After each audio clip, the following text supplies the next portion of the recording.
You feel that well-known tingle of excitement. The game loads. This is the moment you've been waiting for. You avoided any spoilers, cleared your schedule, prepare your snacks and drinks, are ready to immerse yourself into a magical adventure. A new story in a familiar world. What secrets and wonders await you?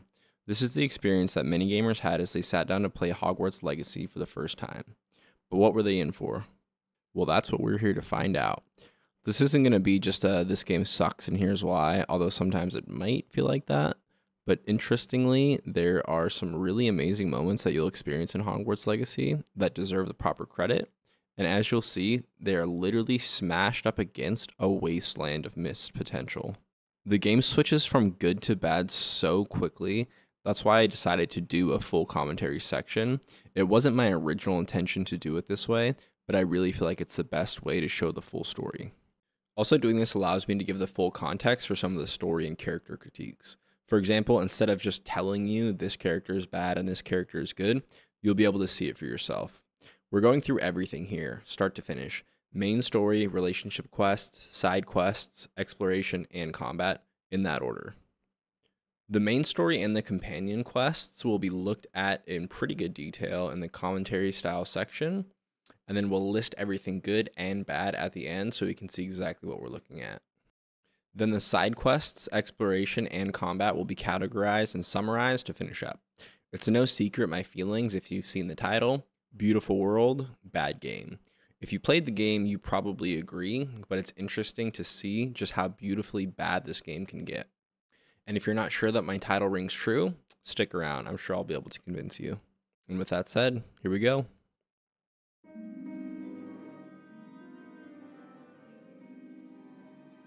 The game immediately starts feeding you contextual information. Literally from the very first screen we read, "We are pleased to inform you that you have been accepted at Hogwarts School of Witchcraft and Wizardry as a 5th year student. You have a hand-me-down wand and a guy named Professor Fig has been tutoring you throughout the summer to catch you up on the 4 years of magic school you've missed."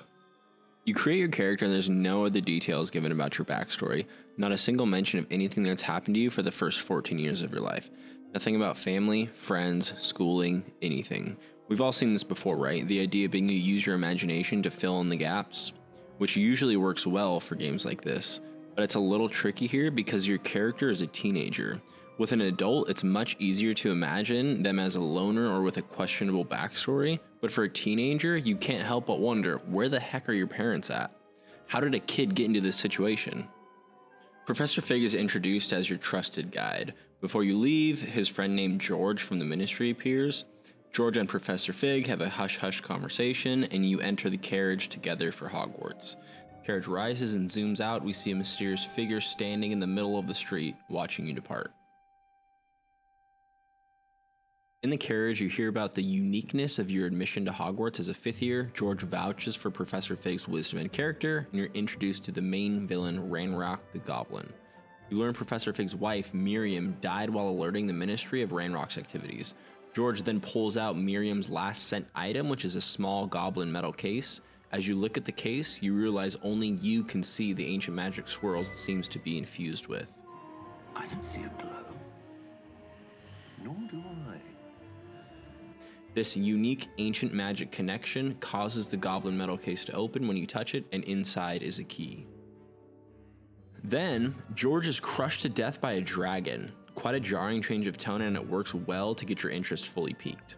Also, there's a neat little detail here. After you witness the death of George, you are able to see the Thestrals pulling the carriage. You remember from Harry Potter that one sees Thestrals after witnessing death. You saw George die, the Thestrals become visible. It's a fun detail. Also, it sends an important subtle message that the world of Hogwarts Legacy will follow the established rules and lore of the beloved Harry Potter series, which is basically a given, but it's nice to have an early confirmation.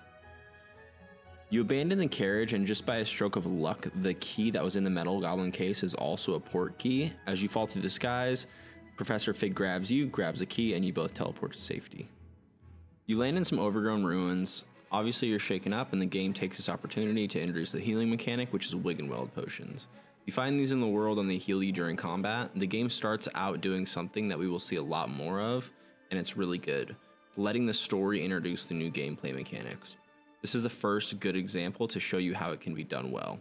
It's seamless here. Your character is a little injured in the story, you're given a potion to heal. Same as when you're in the open world during combat. Your character is a little injured, so you use a potion to heal.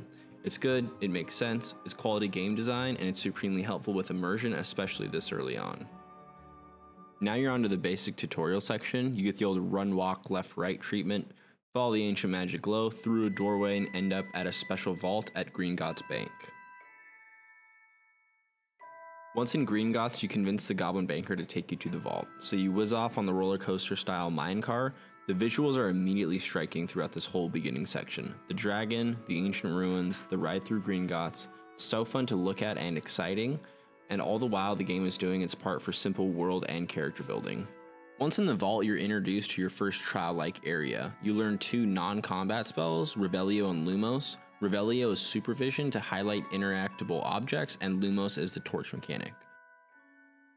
You get a quick combat introduction. We'll deep dive into combat later, but for now it's the basics. You get your wand attack and are taught to dodge, shield, and parry. Shield and parry are connected to Protego and the Stupefy spells, again showing the game's ability to have cohesion between the story and the gameplay. In the final room of the trial is a pensive for viewing memories. You watch as 2 regal-looking wizards talk about setting up the trial and the port key so that somebody like you who can see ancient magic would find it. Rackham, who's this wizard, also reveals he can see ancient magic too. Ranrock shows up in the vault. He tells you to hand over whatever you found. His opening scene is of him killing one of the goblin bankers who questions him, thus establishing his cutthroat and cruel nature. Also, he's seen harnessing some sort of power and even blocks when Professor Fig's attempts to hurt him with a spell. Before the fight proceeds further, a giant ancient magic knight rises up to fight. With this distraction, you narrowly escape through a secret door. And that concludes this absolute powerhouse of a tutorial. As you can see, the game does a surprisingly good job of keeping you in the action while establishing quite a number of things for the gameplay and the story. I wanted to go through this in pretty good detail so we can see the established gameplay progression. Also, as mentioned, the game does a wonderful job here with letting the story introduce new gameplay mechanics, and I wanted to highlight these early sections where it's done well because we'll be contrasting these with some missed opportunities later on. I've already complimented the game on its great visuals, and it doesn't disappoint here with this shot of Hogwarts that's guaranteed to get you pumped to start exploring the castle. You enter Hogwarts and are introduced to the current headmaster, Professor Black. His introduction strongly implies he's not going to be an ally during your adventure. Nice of you to join us. The sorting ceremony's over. Professor Fig tells you to keep things quiet about ancient magic and Ranrock the Goblin, which seems sketchy the way it's presented, as if Professor Fig has an ulterior motive. Also, if you have any intuition at all, you'll start to get a weird feeling about Professor Fig. Something about the way he's overly helpful, but then also very secretive. Also, you have no real reason to trust him yet, except for the game introducing him as your mentor. Professor Black tells you that Quidditch is canceled this year because of an accident last season. Good for them for at least addressing why they don't have Quidditch in the game. When a major element is left out, the least a developer can do is make up an in-game reason for it. You take your seat under the sorting hat, and I know for me I was really interested to see how they were going to do this section. It's a big decision, right? Please not Hufflepuff, please not Hufflepuff. Maybe it was going to be like a quick personality test, or based on how you did in the tutorial, like how fast you picked up on combat or how much you explored. The hat would know that information and then suggest a house based on it. It's nothing like that. They went for a simpler approach. Literally 2 questions. First question, are you excited to explore or go to class? The second question is, what sense is strongest in you? Daring, curiosity, loyalty, or ambition? Regardless of how you answer, you can just choose whatever house you want in the end.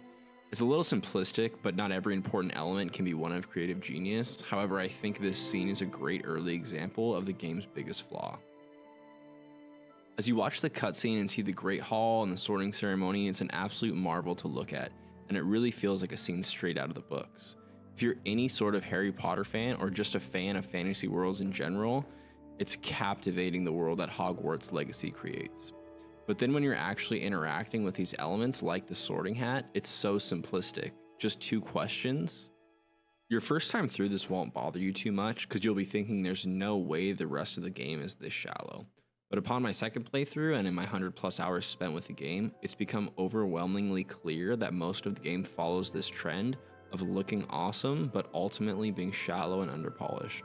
We will be seeing this a lot more as we explore the game, and it's interesting to see how quickly it reveals itself after what was such a strong opening tutorial section. You wake up in whatever house you chose, and this is the start of the first of 4 major chapters in the main story. The world is yours for the moment, and by that I mean you can explore the common room. Professor Weasley shows you the fast travel mechanic, which is actually tied nicely to the lore. It's the Flue Flame, which is the green fireplace teleportation thing from the Harry Potter series. Then you're told you have to learn a lot and you should go to class. You'll do some running around here and getting your bearings for the game, also getting lost in Hogwarts Castle for the first time. You will no doubt be impressed by how well together Hogwarts is from a design and visual perspective. It is dripping with immense detail, and everywhere you look, there's something cool to see. From the students filling the halls to the eye-catching memorabilia and pictures filling every room. Not only that, it all fits together so well. There's all these small rooms and staircases, tiny hallways. They all wind in and out of each other exactly how a castle that size would. A true masterpiece of world design. You go to class, get some new spells, meet Natty and Sebastian, play a game, do a duel, talk to new professors, all of which is necessary so that you'll have what you need for Professor Weasley's next quest, which is going to Hogsmeade to get some supplies. Randomly, Weasley warns you about someone named Rockwood and his right-hand man Harlow. At this point, you have no idea who these people are, so it's a poor attempt to add context to what's about to happen in Hogsmeade. After all the work the tutorial did to establish Ranrock as the villain, it's a weak intro to this secondary villain character. You get to choose whether to go with Natty or Sebastian, and we're off to Hogsmeade to do some shopping. This little jog into town serves as a way for players to see the outside world for the first time. Again, it's beautiful. Everything you could ask for from an open world game. Rich and alive, and builds excitement, getting you pumped to get out and start exploring. Hogsmeade is a lively little town, and you'll get to see a good amount of it as you go through to each of the various shops to buy items. It's a little awkward at first because you've not been introduced to any of the mechanics, and so you're just buying random stuff that you don't know how to use yet, but it's all stuff that you end up using later on in the Room of Requirement. Ollivanders is the most fun because you get to customize your own wand, and like what Harry Potter fan hasn't dreamed of getting their own wand? And here we have another huge missed opportunity. It would have been so cool to be able to customize your wand in a way that actually affects the gameplay, but all of these choices are just for appearance. None of them affect the combat in any way. This even could have been the start to the specialization of combat choices in the game. The game is so close to doing this, you might actually think that it does, because the last choices you have talk about either choosing range or power or consistency for your wand, but it doesn't actually affect those things in the game. After you hit the shops, a troll comes barreling through Main Street. This turns out to be a great early combat situation. It's an impressive enemy compared to what you faced so far. You don't have a damage spell yet, so it's really a skill check to make sure that you have the dodge, block, and parry mechanics down. Sebastian apparently does not have the dodge mechanic down because he'll be taking absolute chin music from the Troll Club. As long as you can pull off the basics, the fight is pretty simple and it's fitting in this early section. Once the troll's health bar is drained, you hit it with an ancient magic strike, which is kind of weird if we're supposed to be keeping the ancient magic secret, because we just used ancient magic in broad daylight in the center of town square and in front of our companion. After the fight, you waste some time using Reparo on a few things, including this full-size building. The Reparo implementation always felt so awkward. It's totally random the things the game will have you repairing. Like, you'll go hours on end running around broken castles and pathways, and then randomly one will be lit up and you'll swirl a bridge into place to continue forward. So after the troll fight, you decide to go to the 3 broomsticks, and you and your companion on the way find a spot to eavesdrop on Rockwood and Ranrock chatting. Thus, the villainous duo is established. Also, you learn that the creatures that have the red collars are controlled by Ranrock. The troll that you were just fighting in Hogsmeade is a setup so that Rockwood could capture you, although it's hard to make sense of this thinking because where the heck is Rockwood during this whole fight? He definitely had an opportunity to try to get you, especially if the troll was controlled by Ranrock. Also, what if the troll accidentally killed you? Wouldn't that have screwed up their plan? You then find your way to the 3 broomsticks. Shout out to Lodgok, we'll be seeing him later in the main story. You chat with the barkeep a little bit, and then Rockwood and Harlow come charging in for a confrontation. They claim they just want a quick word with you, but then they're shooed away by every able-bodied patron at the bar. Come to the office. The Three Broomsticks isn't what it used to be. Next, Professor Fig tells you he's discovered something that you need to check out. You run to his office and then sit crisscross applesauce on the floor until he arrives. The weight mechanic makes for some funny moments like this. Like, you'll just be asked to go to a classroom or talk to somebody for a mission, and upon arrival, it won't be the right time of day for the mission. So you literally just lay on the floor and wait. In the hallway, in the classroom, in Fig's office, outside by the fountain in the freezing cold winter. Waiting in games is nothing new, and it's always a little clunky, but the animation of your character waking up from their floor nap in Fig's office makes it way more noticeable than it should be. Anyways, Fig reveals a map that has traces of ancient magic leading you to the restricted section of the library. And if you're really excited to see the story progress and go check out the restricted section of the library, well, you can't yet. The game is always doing this thing where it's actually pulling you away from the main objective because it has these other secondary objectives that are secondary to the story, but that must be completed for the story to progress. For example, because the game wants you to hone your magic further, it's off to Professor Hecate, who sends you to the not-so-secret dueling club, which is the Hogwarts version of the arena. Get some cringy battle taunts and do your first 2 arena battles. Apologies in advance. For what it's worth, this is actually a decent section. You're introduced to the shield breaking mechanic for the first time. Basically, if there's a purple shield, you use a purple spell. If there's a yellow shield, you use a yellow spell. And then ultimately, you'll use a red spell for red shields. Serves as a good way to get new players to understand the combat and sets the stage for what's going to be the combat for the rest of the game. Lastly, at the end, you have a practice dummy where you're forced to do combos. This is just to reinforce that you have to do the stun, float, damage, juggle mechanic, which again is seen for the entirety of the combat for the rest of the game. And now we're ready for the restricted section exploration. You previously heard that Sebastian had snuck into the restricted section of the library, so you partner with him and start your first sneak quest. The sneak mode is a disillusionment charm, which turns you half invisible and initiates the sneak mode. You sneak past the librarian and a few ghosts using the age-old distraction plus third-person camera peek. You get caught by Peeves, the Mad Hatter-style troublemaking ghost, and Sebastian goes back to cover for you. Now you're on your own to find the ancient magic spot, and it turns into the next trial-like dungeon area. Nothing really new here, some basic puzzling, a little bit more fighting with the ancient magic knights. At the end, you find a book and watch another memory through a pensive. This memory introduces Isadora. Turns out, Isadora, like you, was accepted to Hogwarts as a 5th year student and can also see ancient magic. The Keeper Rackham also reveals he was the same in his day, a late acceptance 5th year at Hogwarts who can also see ancient magic. Bakar, one of the other keepers, also tells you that Hogwarts is a stronghold of ancient magic, which is a detail that becomes important later on. So there's a part of the plot here that confuses a lot of people. Let's try and clear it up. You and Isadora and Rackham can all see ancient magic and all got accepted into Hogwarts as 5th years. Presumably this is because everybody that could see ancient magic is a late bloomer and therefore they get accepted into Hogwarts at a later age. So according to the lore, it actually does all make sense in that regard. However, there is a plot hole here because we get accepted to Hogwarts as a 5th year, presumably because of the Key of Admittance. Through its magic, saw that we had magical ability. Then we just happened to get linked up with Professor Fig, the one professor whose wife is studying ancient magic.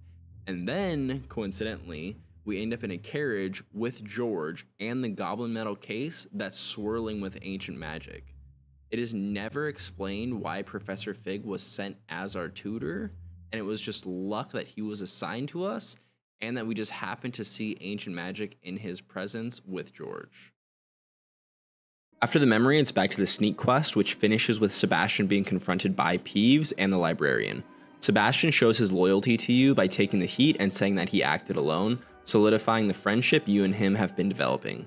You take the book back to Professor Fig, but oh no, there's pages missing.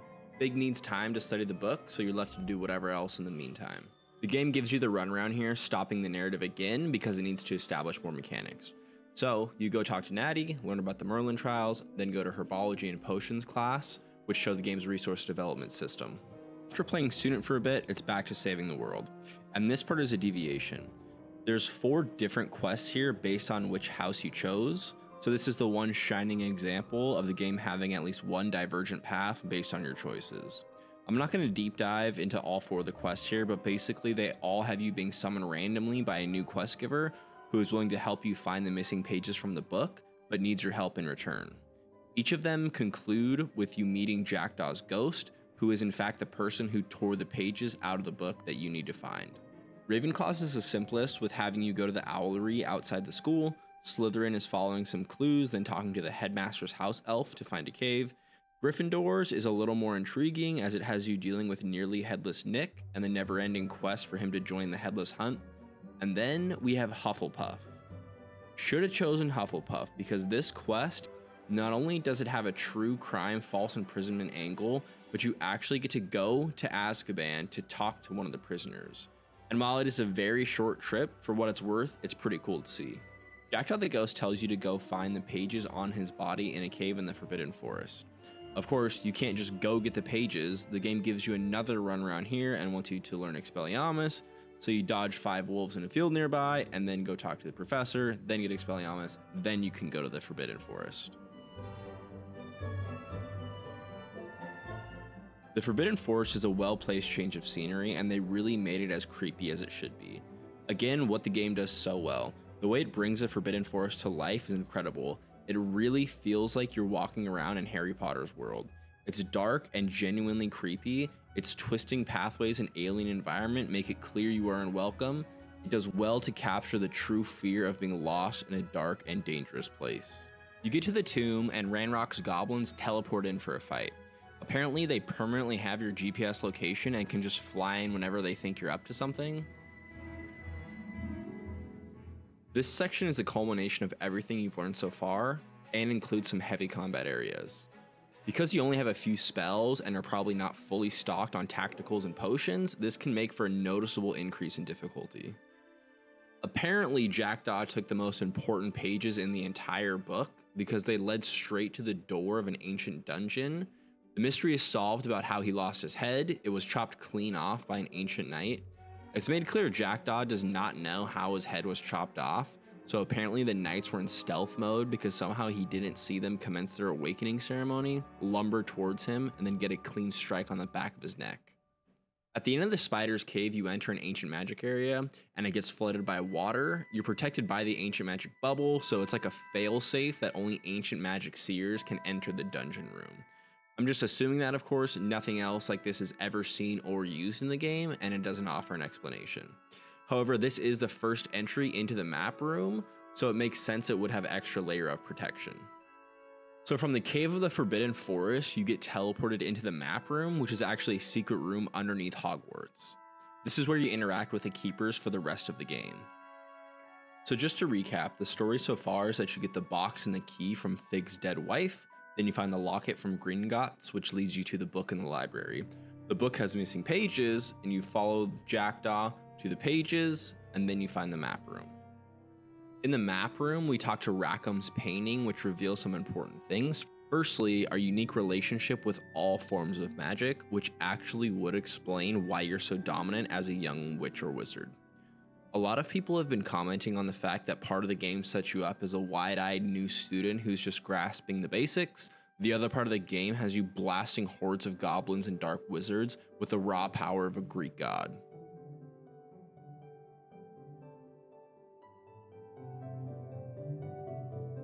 And really, it's true. It's clearly seen even in the previous section. When you learn about the Merlin trials, you're swarmed by half a dozen dark wizards and take care of them no problem. Then the very next quest has you going to herbology, where you and your classmates have some fun with mandrakes. Here, when Rackham says that you have a unique relationship to all magic, this at least gives some explanation to your profound abilities. Also, this fits into the world better than you may think. Remember, in Harry Potter's world, by the time he's a 5th year, he's already fought dragons during the Goblet of Fire and is preparing to go head-on against the Death Eaters. At this point, you'll be around level 10, and you'll unlock the ability to use talent points. Trust me, we'll get into the talent trees later, but we're going to continue with the main story first. In the established fashion, after finishing a story quest, it's back to class to learn a new mechanic. And this is one of the coolest, flying class. You'll go through the flying experience much like Harry Potter did in the movies. But one thing the movies could never have you experience is the pure giddy joy and beauty of flying around Hogwarts on a broomstick. This is the closest you could get to living your fantasy as one of the characters in Harry Potter. The immensity and detail of the castle, the freedom that comes with the realization that you're going to have the ability to zoom through the world as you please, this is the best that the game gets, the pinnacle of an immersive experience. For all the kids who grew up wishing they could trade their own lives for the lives of their favorite storybook characters, this is the closest our poor souls will ever get. It's a small moment, but it's important, and we all know how small important moments are what actually keeps us going. It also serves as a memorable moment when it comes to progression. Because of where it lands in the narrative, you've already discovered a number of new and interesting things and will start to have a basic understanding of the world and the mechanics. So, with the addition of your broom, the growing confidence in your abilities, and the newfound wanderlust of the countryside, you'll feel like a bona fide part of the Hogwarts world and will be excited to see what it has to offer. Of course, the game can't just let you have the broom. It's got to have you do another run around, making you go into Hogsmeade to talk to the broom guy, then buy your broom, then you can use the broom as you please. Well, mostly as you please. Next, you get the most important unlock of the game so far, which is the Room of Requirement. It's revealed first as the Room of Hidden Things. If you'll remember, the room only appears when you walk by with a serious need on your mind. As the game explains it, if you're walking by and desperately need a potion for class, the room would recognize that, then generate the desired potion. All the items that have been generated throughout the years end up in the Room of Hidden Things, which is a maze of debris you clamber through while learning the basic conjuration skills, which all ends up being a setup to show you what will become your home base. A place that has a decent amount of customizable options and where you can grow plants, brew potions, and even keep beasts. This is another genius way to combine the gameplay and the story. It makes perfect sense why the room just happens to have everything you need, because that's how the established lore portrays the room, as having what you would need. You learn how to conjure and change items, and this next part is just classic. The game is nice enough to offer an explanation that there's a charm in place on Hogwarts so that students don't conjure random things around the castle, which makes sense. What's dumb though, is that they fail to explain why you can't conjure things outside of Hogwarts. And really, this is a nitpick, and wouldn't be a problem or even worth bringing up, except that your character in the game asks this question, and Weasley's explanation leads you to automatically think about it. Can I use this type of transfiguration magic outside of the room? Conjuring and vanishing are strictly forbidden elsewhere in the castle.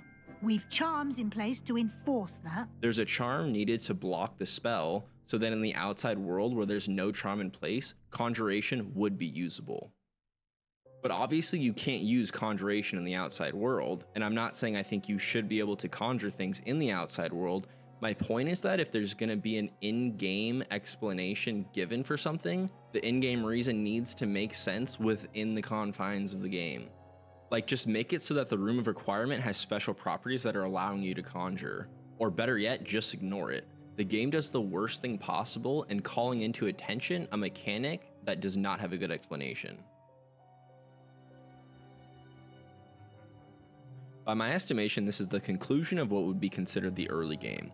I thought it was important to go through exactly how the game progresses thus far, and it's an interesting approach and actually done pretty well.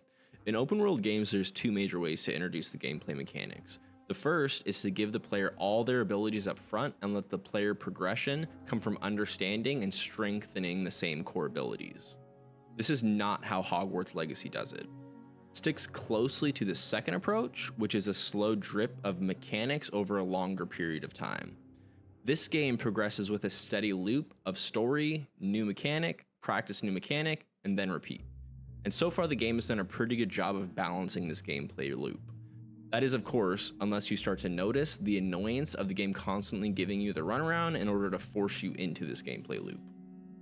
The runaround problem, as we'll call it, has been mentioned a few times already. Specifically, it's the game ripping you off course because it needs to establish a new mechanic.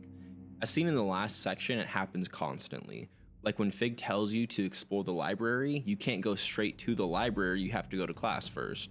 Then once you grab the book from the library, you can't follow the map because the pages are ripped out, which is another setup to have you go to class. Then you start the house-specific quests, go get the pages from Jackdaw's tomb, but again, you can't go straight to the tomb because you have to go to class again. And maybe this won't bother you. After all, there is some entertainment and gameplay value in going to class and learning new spells, but after your first playthrough, and once you notice it happening, it starts to get really annoying that you can never get through a larger section of the story without being forced to run around and learn a new mechanic. Also, this wouldn't be so bad if it was only during the early game, but even when you get further and have a majority of your abilities, this type of thing continues to happen. Anyways, back to the story, you and Fig both go down to the map room with the book you found in the library and talk to Rackham. You put the book on the pedestal, which reveals a map on the floor of the Hogwarts area. Rackham tells you there will be 4 trials that will test you and give you knowledge that you must complete on your own. He will also remind you that they hid all this so that only someone who can see ancient magic can follow the trials and then gain the ancient magic's true power. Basically saying that they wanted to confront whoever can see ancient magic so that it doesn't fall into the wrong hands. Even though they have no real way of actually stopping what's happening, but at least they can serve as guides for you as the next ancient magic seer. You and Fig go to the tower where the first trial is, and upon arrival you see that Ranrock's goblins have already beat you to it. You learn your sneak attack, Perfectus Totalis. This combat section is set up to sneak through, but it's not hard to just run in and kill everybody. In the camp, you find a note that reveals that Ranrock is searching for the names of the keepers. So basically, Ranrock has the names of the keepers and is raiding their houses because he knows they're connected to the ancient magic, which is why his goblins ended up here before you. You get to trial 1, and as instructed, you go on alone, leaving Professor Fig behind. This is the first of 4 trials. The previous trial-like areas have all been warm-ups for these 4 built-out dungeon sections. You do the platform moving thing and are introduced to the dimensional portal puzzling, which starts out pretty easy with your surroundings changing when you walk through the gate. For example, one side of the doorway will have a bridge blocking the platform. You walk through the portal, the bridge disappears. You pull the platform while the bridge is gone, and then back through the portal to use the platform to get to the next room. You're supposed to use the handles to move while on the platforms, but since you only have a few spells, if you're like me, you'll try them on the platforms, and it turns out that Confringo will move the platform slightly when you blast it, so you can use it to take the platform wherever you want. And I can confirm this is not intentional because my first playthrough, I soft locked the game by using this to bypass a trigger and was unable to complete the first trial. Anyways, you kill a few knights, do the basic puzzling, and in the last room of Trial 1, you meet the Trial 1 boss, which is a giant ancient magic knight. He just continually does a ground runner foot stomp, which you dodge and then wait until he charges up a heat-seeking ball, which lights up a color, use the correct colored spell to counter, blow up the orb, which puts the knight in a stun state and allows for additional damage. Can't be mad at the game for having it simple. It is the first major boss, and for new players, it's testing your ability to switch between lock-ons and spells quickly, as you can see in the footage. At the end is the pensive room, and you run into the biggest invisible wall ever. Watch another memory of Rackham teaching a young Isadora, and start to see Isadora's personal conflict about her father's sorrow after her brother's death. She starts to show the side of her that is ravenous about taking away her dad's grief. And for some not so subtle foreshadowing, Rackham makes it clear that there may be unforeseen consequences for trying to use magic in these new ways. Then it skips ahead and we see Isadora has become a teacher at Hogwarts and meets Professor Charles Rockwood, whose name obviously connects him to the Rockwood who's been harassing you from Hogsmeade. Later, Fig says we can't know if they're connected, even though it's pretty obvious that they are. At the end of the memories, you get an artifact, all 4 of which you need to collect because that's the way the keepers set it up. Trial 1 is complete, and the game shows the story progression by changing seasons with a time lapse. That's way too loud for some reason.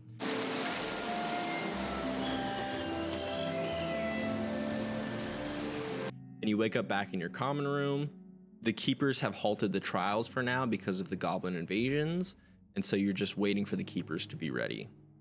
And of course, they're stopping the story here to give you another runaround because they want to explain some more mechanics. You go to Beast class and learn to capture beasts and hoard them for their ingredients.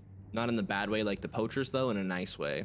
Also, you interact with Poppy Sweeting and Highwing the Hippogriff for the first time. Then you're told to talk to Sirona, the barkeep, to investigate the goblins further. Remember, we can't do the trials because we're just waiting for the keepers to be ready. She tells you that an old friend goblin named Lodgok may be able to help you. You speak to him and he tells you that he's willing to help, but he needs a way to win Ranrock's favor.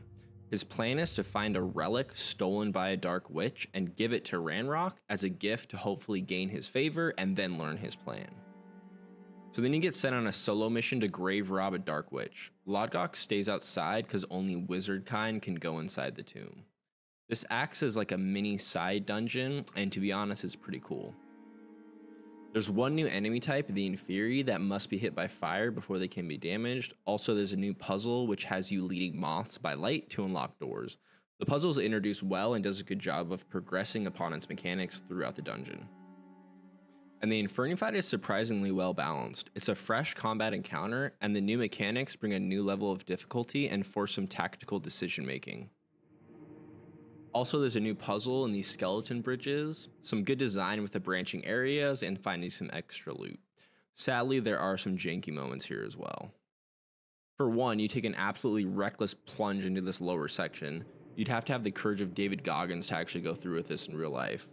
Next, you have to put a moth on a statue to spin it and lift a platform.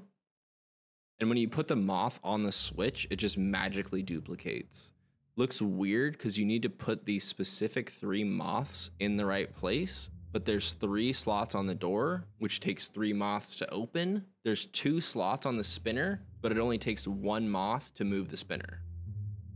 It's just like, why is there 2 spots for a moth if you only need 1? There's even another moth in the area. You could just use the 2 moths on the spinner, or better yet, just make one side blank so we don't have to rely on magic duplications to complete these puzzles. Then for some weird reason, you can't climb this chest-high portion of the wall, which is immediately striking because other parts of the game have you climbing much higher platforms with ease. Which is even more bothersome when you realize the game does this, because for the last moth, you have to be quick enough to raise the platform, grab the moth, and then walk it across to the door. So they just force this unmountable ledge here because the game wants you to walk across. It just nerfs your character randomly so that you have to complete the puzzle in the very specific way that the game wants you to. Instead of creating puzzles that have genuine challenges that use your abilities in creative ways, it instead takes an ability away so that that can be the challenge of the puzzle. Anyways, you make it to the end of the dungeon and find the treasure. Except actually you don't find the treasure here. Rockwood's men have already looted the place. Yeah, apparently Rockwood had the exact same idea, to steal the relic out of the tomb to ingratiate himself with Ranrock. What a coincidence, and we barely missed him. His men have set up camp just down the road. The real reason for this coincidence is just another runaround, because the game needs to set up more mechanics. Number 1, this is the first open world troll encounter. When you arrive at the camp, Ashwinders are fighting a troll, and the game knows you need troll boogies to learn the next spell. Then the second thing is, these camps where the bandits are the one place that drop enchantments, which allow gear upgrades, which is a mechanic that the game is about to explain. So the game's forcing you to fight the bandits here completely by design, because what comes immediately after this in the Room of Requirement is you unlock the enchanting mechanic. We've already talked about this earlier, what the game is trying to do with intertwining the story and the mechanical progression and keeping you on that gameplay loop, but this is where it obviously goes way too far. It just really felt like they were like, oh shoot, we have to introduce this new thing. All right, better take the relic out of the dungeon and then create a scenario with a troll in the camp. It's just a derived breakdown of the quest, which forces you to accept the perfect coincidence that Rookwood had literally the exact same idea.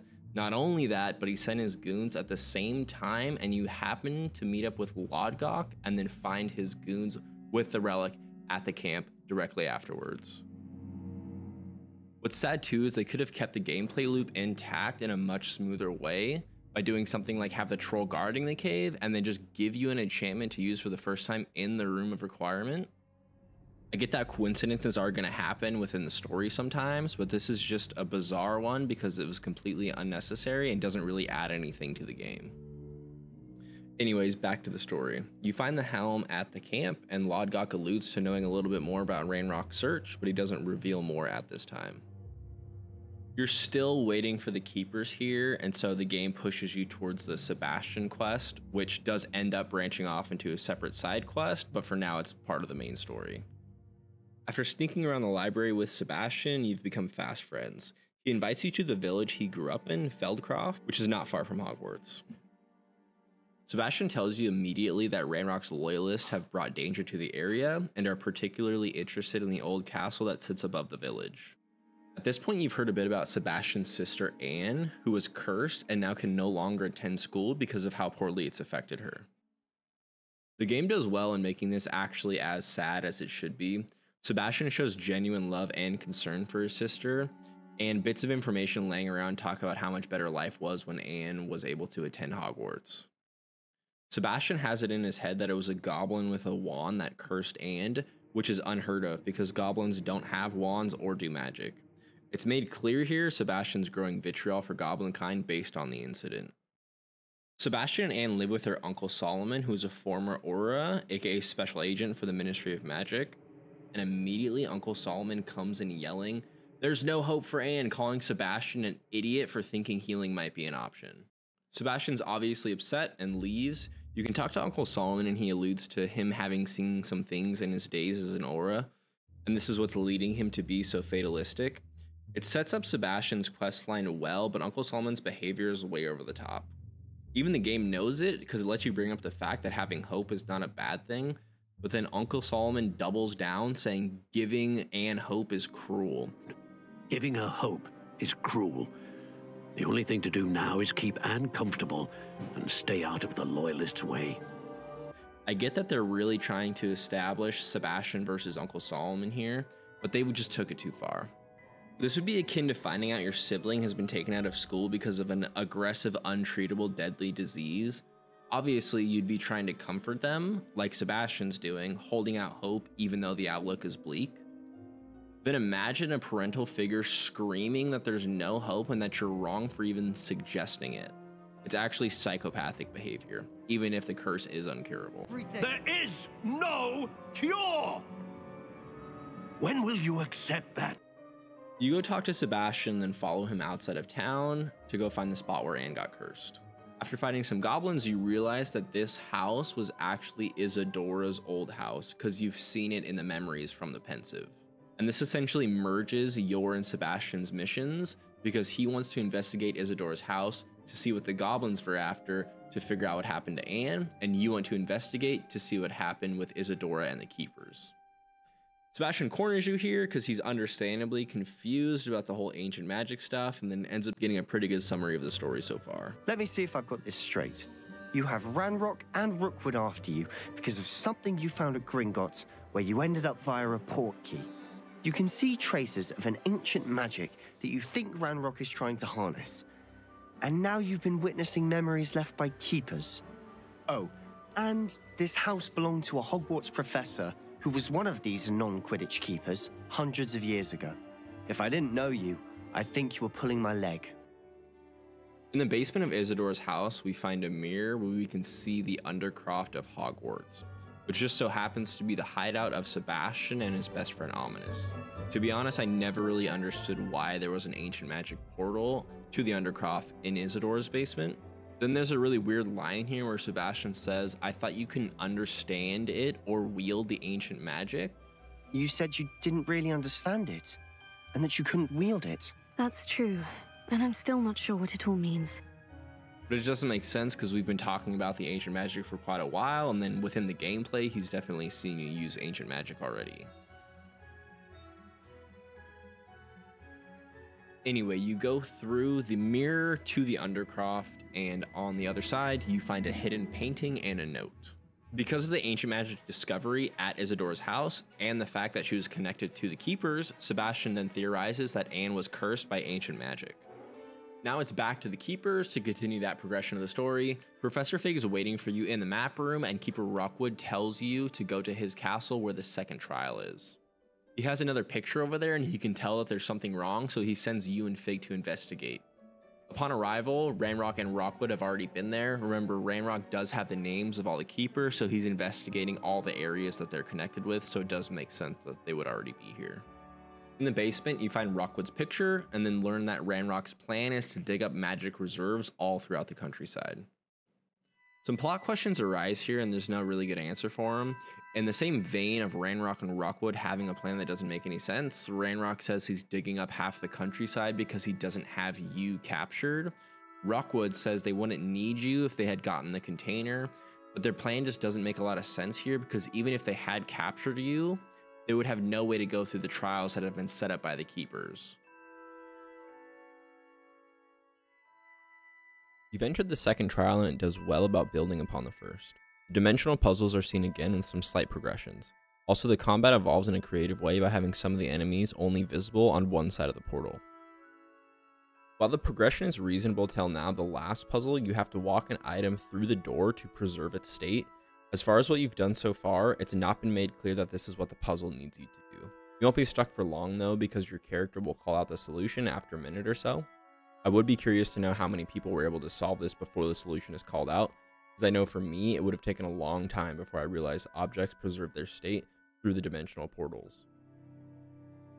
The boss has new mechanics, well, kind of. He adds a red color orb on top of the purple and yellow. His stomp attack comes out a little faster and the second phase of his missile attack doubles, calling for a quick double parry. Also, he has a swinging chain attack that is difficult to dodge, so it must be parried. Actually comes together pretty well and looks and feels like a legitimate, worthwhile boss fight. After all, it's the second trial, so you'll be interested in what they'll do next with the boss fights.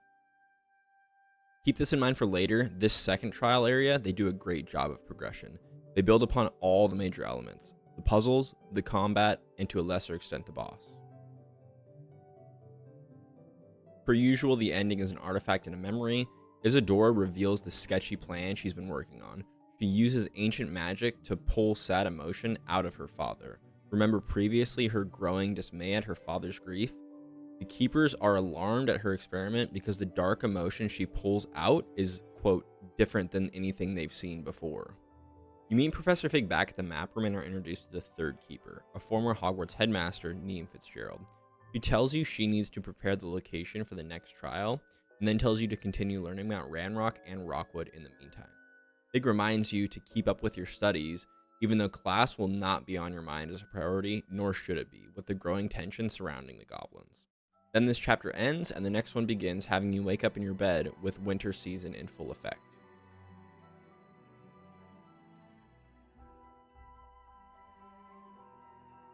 With the Keeper trials on pause, Lodgok hits you up and asks if we know anyone that speaks gobbledygook. A Meet the Kid from astronomy class claims to speak it, so we recruit him to help and meet Lodgok at one of Ranrock's mines. Remember the last time we saw Lodgok was getting the helm so we could win over Ranrock's favor? Well, that didn't work, so for all intents and purposes between Lodgok and Ranrock, we're back to square one. The way the story presents everything that happens here is a little unclear, but basically the Keepers are keeping the dark emotional power hidden. The dark emotional power is what Isadora pulled out of her father, and is what Ranrock is using to gain power. In order to contain the dark emotional power, Isadora hired Bragbor, a different goblin from back in the day, to create these repositories. These repositories are the reason for the whole problem that's going on here. Once the Keepers found out about Isadora pulling dark emotional power out of people and storing it, they hid the repositories and set up the trials so that the next ancient magic seer wouldn't follow in Isadora's footsteps and would continue their legacy, which is keeping the dark emotional power hidden from the world. The game doesn't do a really good job of laying out everything that's going on, so undoubtedly the first time you'll be racking your brain trying to remember all the puzzle pieces. Like literally I'm telling you more context than the game tells you during this time. I just wanted to put the pieces together here because this is where all this stuff starts to become relevant. Back to the mission, Lodgok sends you and Amit into the mine. He can't risk being seen himself, so he needs Amit, the speaker of gobbledygook, to look through papers for him to see what Ranrock's up to. After fighting some goblins, you do ultimately find a diagram of these super big drills Ranrock is building to drill for the remaining repositories. We also learn that Lodgok met Professor Fig's wife, Miriam, and they did research together, which is why he trusts wizards now. Also, we learn that Ranrock is the one that killed Miriam, which is supposed to raise the stakes. If Fig had more developed emotional connection, Like, you want to feel bad for him, but we haven't really gotten to know Professor Fig in a deep way at all. And even though it's the very first plot point you're hit with in the tutorial, we don't have any real idea who Miriam is. Like, we've never seen her or Fig interact, and we don't know her personality or the nature of their relationship. So you'll find it difficult to feel an emotional connection to that side of the story. Miriam. Miriam. To conclude the mission, Lodgok puts together the pieces of Ranrock's plan. What is at stake? Ranrock never found all of Bragbor's journals, but the ones he did find suggest that Bragbor at some point built a repository far greater in size than the one beneath Rookwood Castle. What you've discovered here today worries me deeply. If Ranrock learns of the location of that repository, I fear we shall be destined for a great war. And with that mission complete, now we can get back to the keepers and the trials. Neum Fitzgerald, the third keeper who is also a headmaster at Hogwarts, is ready to send you into the third trial. Because she was headmaster at the time, she put the entrance to her trial in the headmaster's office. Unfortunately, Headmaster Black will not be willing to help, so you need to find another way to sneak into his office. You're immediately given the solution, because Fig conveniently has a polyjuice potion already made to impersonate Headmaster Black, quickly overlooking the crazy coincidence that Fig just happens to have this polyjuice potion already made. I won't spend too much time on this, but it's like literally the potion is already sitting on a shelf. Sketchy to say the least. Like, does Fig just have a litany of potions made for his superiors? Another example of Fig's questionable motives, perhaps? You take the potion and set out to find Scrope, the headmaster's house elf, to get the password to his office. And this mission is just straight up silly. It is enjoyable in a funhouse mirror type of way, sprinting around Hogwarts as the headmaster. It's so silly, you will only enjoy it if you're willing to completely quit taking the game seriously. Which is so weird because the game has been trying so hard to develop a dead serious high stakes plot. So this quest is majorly out of place and really confuses the tone of the story. There's a couple different reasons for this. First of all, apparently you're a professional actor now. Like, Polyjuice Potion changes your appearance, but not your mannerisms. But of course, you can perfectly replicate the headmaster, which wouldn't be too bad, except the game rubs this point in so hard. You have no problem conversing with students and professors as you go to find Scrope. And not just once. You can talk to like 6 different people on your way, each time making a total joke out of the encounter. Of course, yes. No need for all the cloak and dagger. Simply have a student deliver it. A student. Very well, sir, if you insist. You even have the gall to address the students in the Great Hall as Headmaster Black. Ahem! Attention, students! I hereby decree that the Great Hall be forthwith decorated.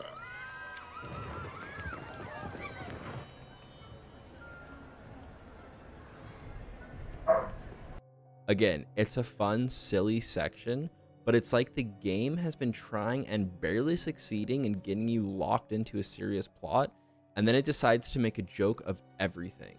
Like, this is a joke section, right? Comic relief. Anyways, you find your way to Scrope, enter the headmaster's office, and read the book per Fitzgerald's instructions, and you're sucked into a storytime event. All of a sudden, we have a really intense change of pace, which again makes the Professor Black mission really out of place, because we go straight into dead serious mode. The story is rehashing the Deathly Hallows. As a refresher, there are 3 Deathly Hallows: the Invisibility Cloak, the Elder Wand, and the Resurrection Stone. You sneak through this town and avoid death incarnate. The deaths are pretty scary, and that, along with the visuals, dreary music, and the cries of the sorrowed townsfolk, all make for a legitimately intense experience. The difficulty of the sneak section is mild, but there is enough visually going on that it makes for a meaningful experience. Again, my thesis rings true here. As far as the world looks and feels, it's pretty amazing. As far as what you're actually doing, there's not much to it, which is reinforced even more by your character feeling the need to call out every single next move. So you don't have to think for a second, you can basically walk straight through all these sections. I see. A staircase straight ahead. First you get the invisibility cloak, and then you go get the Elder Wand, and then the combat section starts. You have limited spells and can one-shot everybody, which you would think makes for an easy time, but in the arena, they do a great job of creating a good combat experience. You're very powerful here, and the enemies are very powerful too. Like in the last wave where you're fighting 2 trolls and the surrounding deaths, which takes a bit of focus to complete. After the combat, you grab the Resurrection Stone and watch another memory here. Isadora now has that look in her eye. You see her with the emotional dark power she's pulled from people, and she consumes it somehow, claiming it makes her stronger. Breathe it in. Can you feel it? Fitzgerald is understandably concerned, and Isadora is frustrated that no one seems to believe that the power of ancient magic and this dark emotional power can all be used for good. At this point, it's clear that the Keepers are convinced the emotional dark power is bad, but sadly there's no explanation as to why this is the case. They keep reverting back to the idea that you don't know the consequences, but you'll have half a mind to think that Isadora's plan to use it for good is at least possible.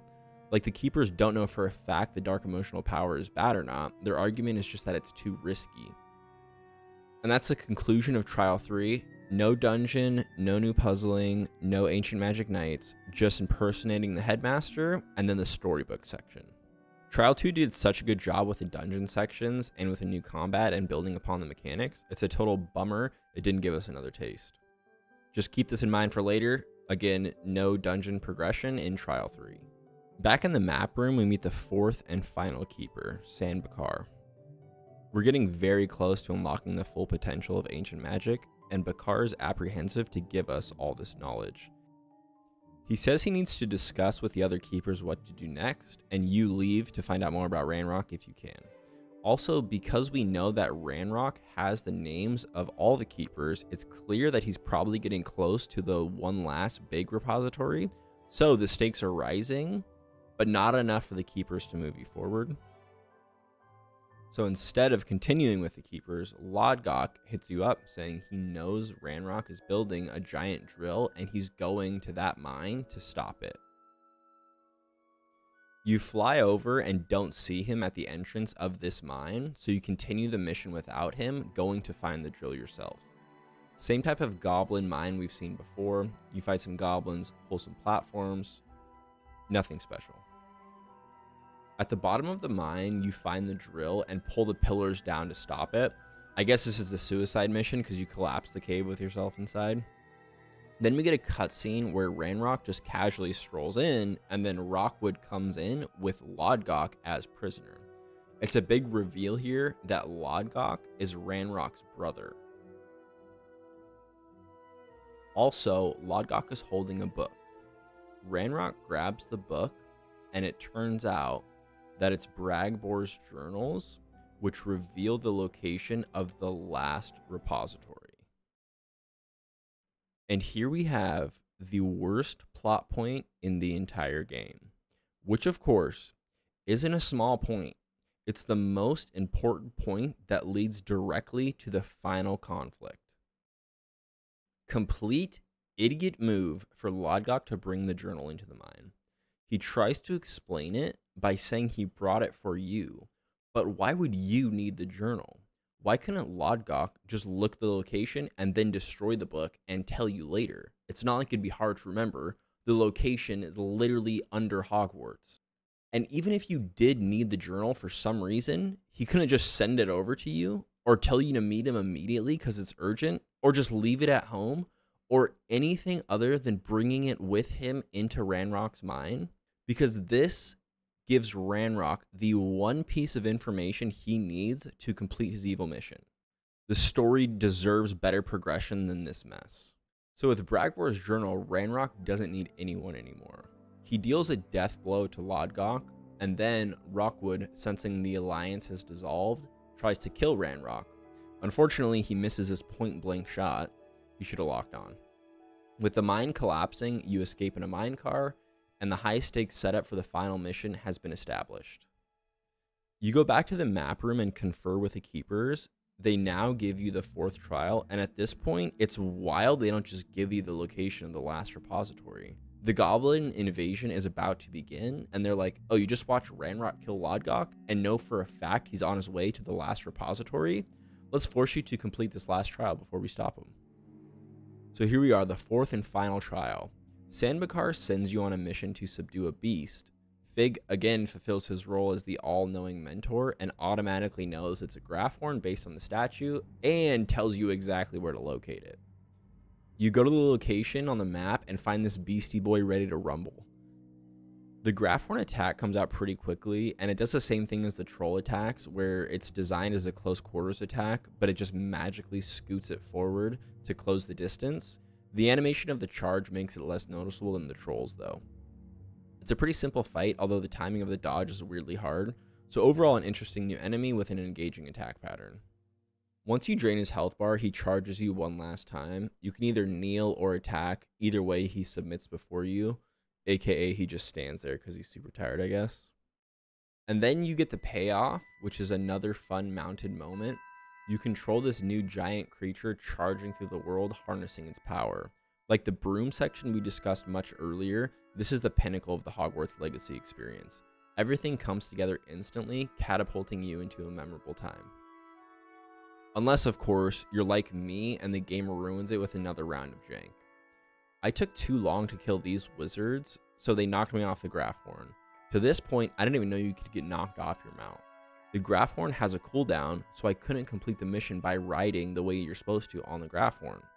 I'm trying to fly away, and then just to top it all off, this guy spawns over on the cliffside. Obviously had to stop for some potions. And it was just tough because I could tell by the setup that you're supposed to take this majestic ride into the final battle. So when it got messed up, all you can do is laugh. And maybe your Graphhorn section won't be quite as memorable as mine. Like maybe it went smooth for you and you did have that majestic ride. But the reason I bring up my experience here is because the larger point is that it's unavoidable that I bet throughout your gameplay, you'll have to be forced to confront these moments, like where the game isn't capable of living up to the moment it's trying to create. One way or the other, you will make it to the entrance with the Graphhorn. The doors open, and here we are, the last trial. Remember, Trial 3 was Headmaster Black on the storybook section, so you'll be expecting one last big dungeon section to top everything off. Probably even more elaborate puzzling than we've seen, and continued creativity with the combat of the Ancient Magic Knights. But nope, there's nothing. There is no final dungeon. You just walk to the Pensive. Fighting the Graphhorn is the entirety of the 4th trial. During the 2nd trial, I was complimenting the game on its puzzling and combat progression in the dungeons. Remember, it actually had a puzzle that took some thinking to figure out, and the Ancient Magic Knight combat had a few new mechanics of going through the dimensional portals to initiate combat. Even the boss had some new gimmicks. It was set up perfectly to continue this trend and build off what was established. But it just doesn't. Trial 2 is the last time you'll have one of these dungeon-like sections. You're barely halfway through the game during Trial 2, so it's understandable where the difficulty is during that section. But the fact that they never take the time to build on these mechanics is just a huge letdown and a definite waste of potential. You view one last memory in a Pensive. Sandbakar is visiting Isadora. He finds her dad as the Walking Dead. His emotions are gone. Then they find out that Isadora has been using ancient magic on students. You find one leaving this fat underground lair, just skipping away. Isadora comes out with a full evil eye look now. She goes into her villainous monologue and blames the keepers for stopping her from helping people. It's unclear if she's really understanding that her thing is taking away everyone's emotions. It seems more like she's just mad with power. He won't suffer any longer. Not my father, Not my students. No one. Isadora, set down your wand. Professor, you taught me to hone my power, not throw it away. I did not teach you this. So they have their battle. She dark magic blasts them and they go into dueling mode. She starts overpowering both of them. Sanbakar comes in and Avada Kedavras. Boom, she's dead. Rackham picks up the wand. Back in the real world, you grab the last artifact. So you've completed the trials. Rackham agrees you've been good enough to know the secret, as if there's a real choice for him not to let you know the secret. I mean, Ranrock is on his way no matter what. But in order for you to gain entrance to the last repository, you need a special wand. The wand is made from the artifacts you've been collecting at the end of each trial. Ranrock is using the power of the other repositories to drill to the one last big repository. The game needs you to do another run around here, so it tells you to take the artifacts to Ollivander's, and he has to help you make the wand. Then Fig randomly is like, yeah, I should have told Professor Weasley everything about what's going on, and he just leaves to go and tell her. I may have made an error in judgment by not informing her of Ranrock's intentions earlier. I only hope it's not too late. Is this him, like, supposedly reflecting on his choices? I don't know. It's an Hogwarts issue now, since Ranrock will be drilling underneath Hogwarts to get to the last repositories. But they set it up like it's a character resolution for Fig, but it's just kind of random at this point. As for you, go to Ollivander's and give him the artifact. He's like, here's your wand. There's nothing more to it. And really, it's all just a setup because on your way out, Rockwood intercepts you. Apparently, he's still one step ahead of you with your GPS location. After being betrayed by Ranrock, he's trying to get you to join him so that we can both get our hands on the last repository. After all, it should belong to Wizardkind. Again, here, it seems like there was supposed to be some sort of branching decision type of thing where you could choose to fight Rockwood or side with him. But because the game has no meaningful morality or decision making, we end up being forced to fight Rockwood no matter what. During the conversation, though, he makes fun of you for being a child. This is a big reveal because he uses the line, "Children should be seen and not heard." And this is the line that Anne heard when she was cursed. It was Rockwood all along that cursed Anne, not a goblin like Sebastian had been thinking. Then this random guy pulls the greatest kidnapping move ever by teleporting behind you, grabbing your shoulder, and teleporting you both away. After a quick load screen, it's battle time with Rockwood. There's enough wizards spawning in this fight, it gets pretty intense. The only new gimmick is that during the last section, Rockwood spawns in and you have to finish him while the other dark wizards are around. It's actually a good gimmick because the difficulty is seen in the overwhelming that happens when there's a lot of enemies around. Because of the sheer number of enemies, you'll be dodging around like mad trying to focus on Rockwood. And again, for the first 2 rounds, it's kill all the dark wizards in the arena, but then randomly for the 3rd round, you're supposed to ignore all the other dark wizards and just focus on Rockwood. Because this is the only battle set up like this, and because it doesn't tell you this, it's likely you'll be running around fighting a never-ending horde of dark wizards for a good couple minutes until you realize it's not the proper way to approach the fight. And here goes the final mission, the big fight at the last repository underneath Hogwarts. You go to the map room. Rackham again reiterates why this whole thing has been set up. They don't want you to use the power or to even try and destroy it. The only good option is just to watch over it. What lies in the repository must never be released. Resist the temptation to destroy or control it. The magic that you have so carefully honed must now be used only to protect the secret we keep. You run in and Fig tells you like, oh yeah, from now on we'll definitely have defenses against drilling under Hogwarts. And then right then this huge drill plows through and the showdown between you and the goblins is underway. You go through some combat, minions, and then 2 trolls and the minions. There's some fun cameos here with the Avenger style cinematic. Crotchety Professor Sharp even helps with the trolls. Weasley has a little fun with Levioso.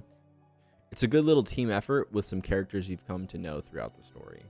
You make it through all that and then come to the door with 2 ancient magic knights outside. Somehow, this is the section where you're supposed to use the wand. You're running up and Fig does that thing again where he's ready for anything and it's like, use the wand now. Though there's no discernible way to know if you need to use the wand at the moment. Why didn't Rackham just tell us when we're supposed to use the wand? The stakes are supposed to be at an all-time high here. God forbid you didn't know and you were wasting your time fighting the 2 ancient magic knights, which is enemies we've fought before. Now we're into the final room, and on the way Fig decides to check your moral compass for the last time. He asks what you're planning to do with the power.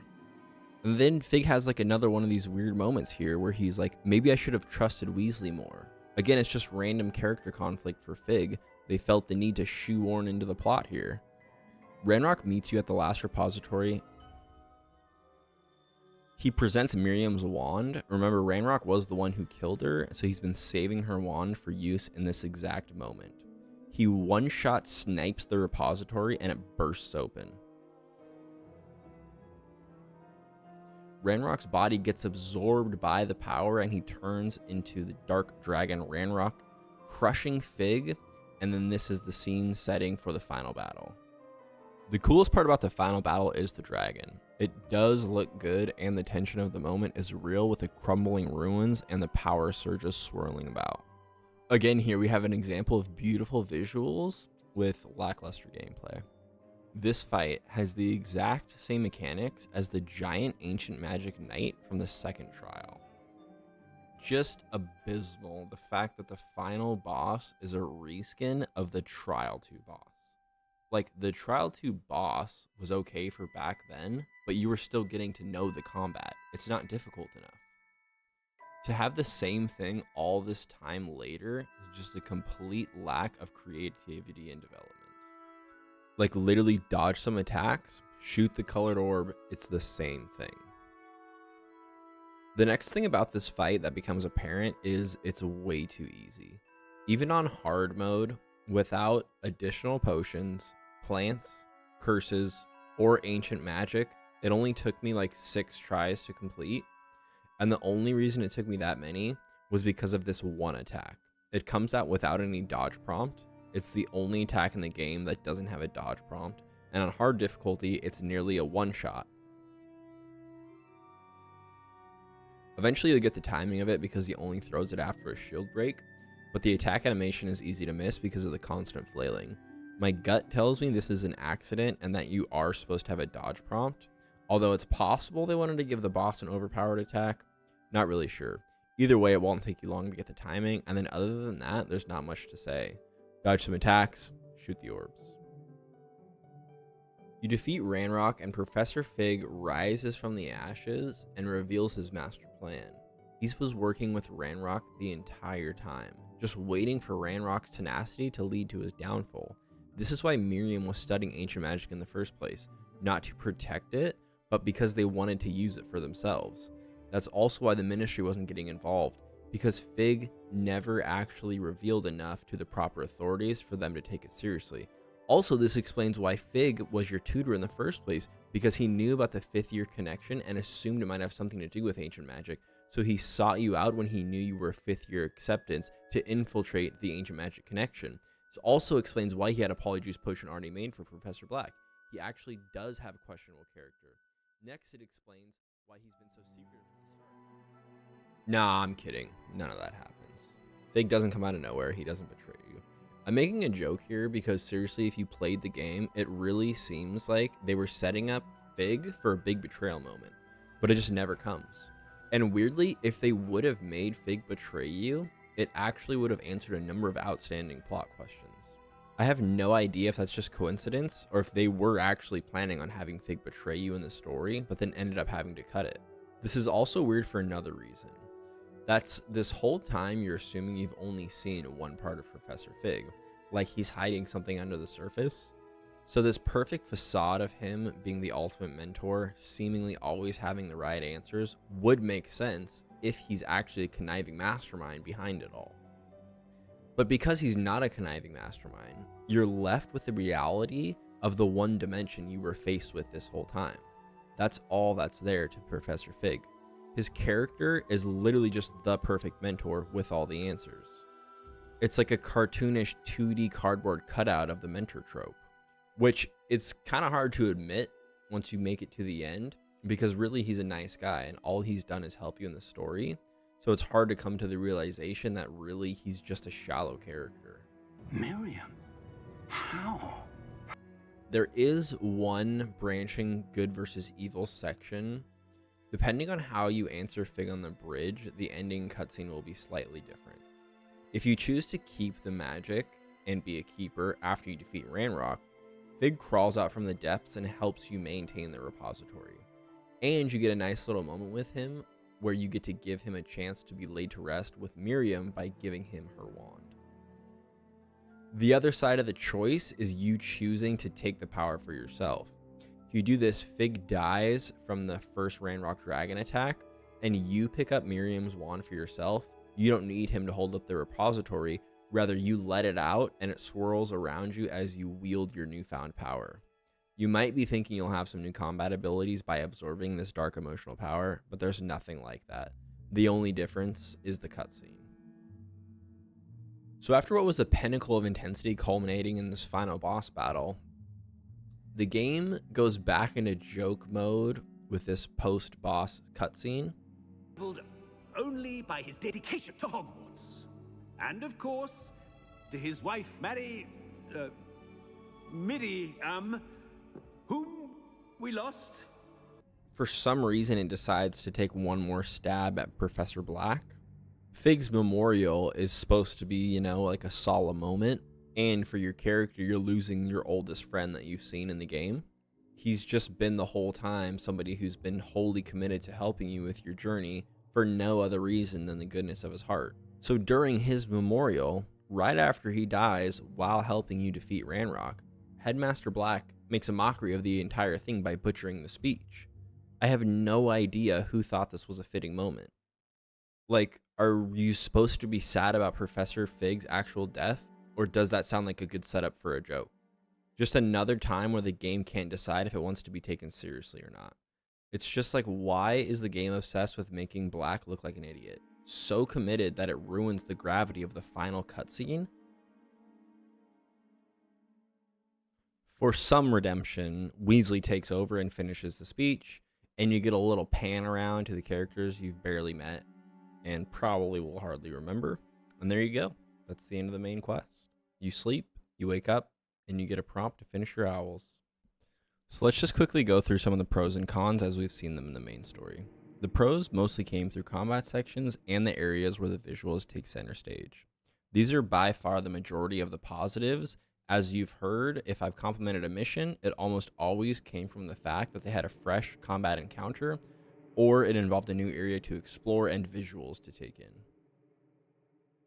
And I'm sure you'll agree if you played the game that some of these moments are truly inspired.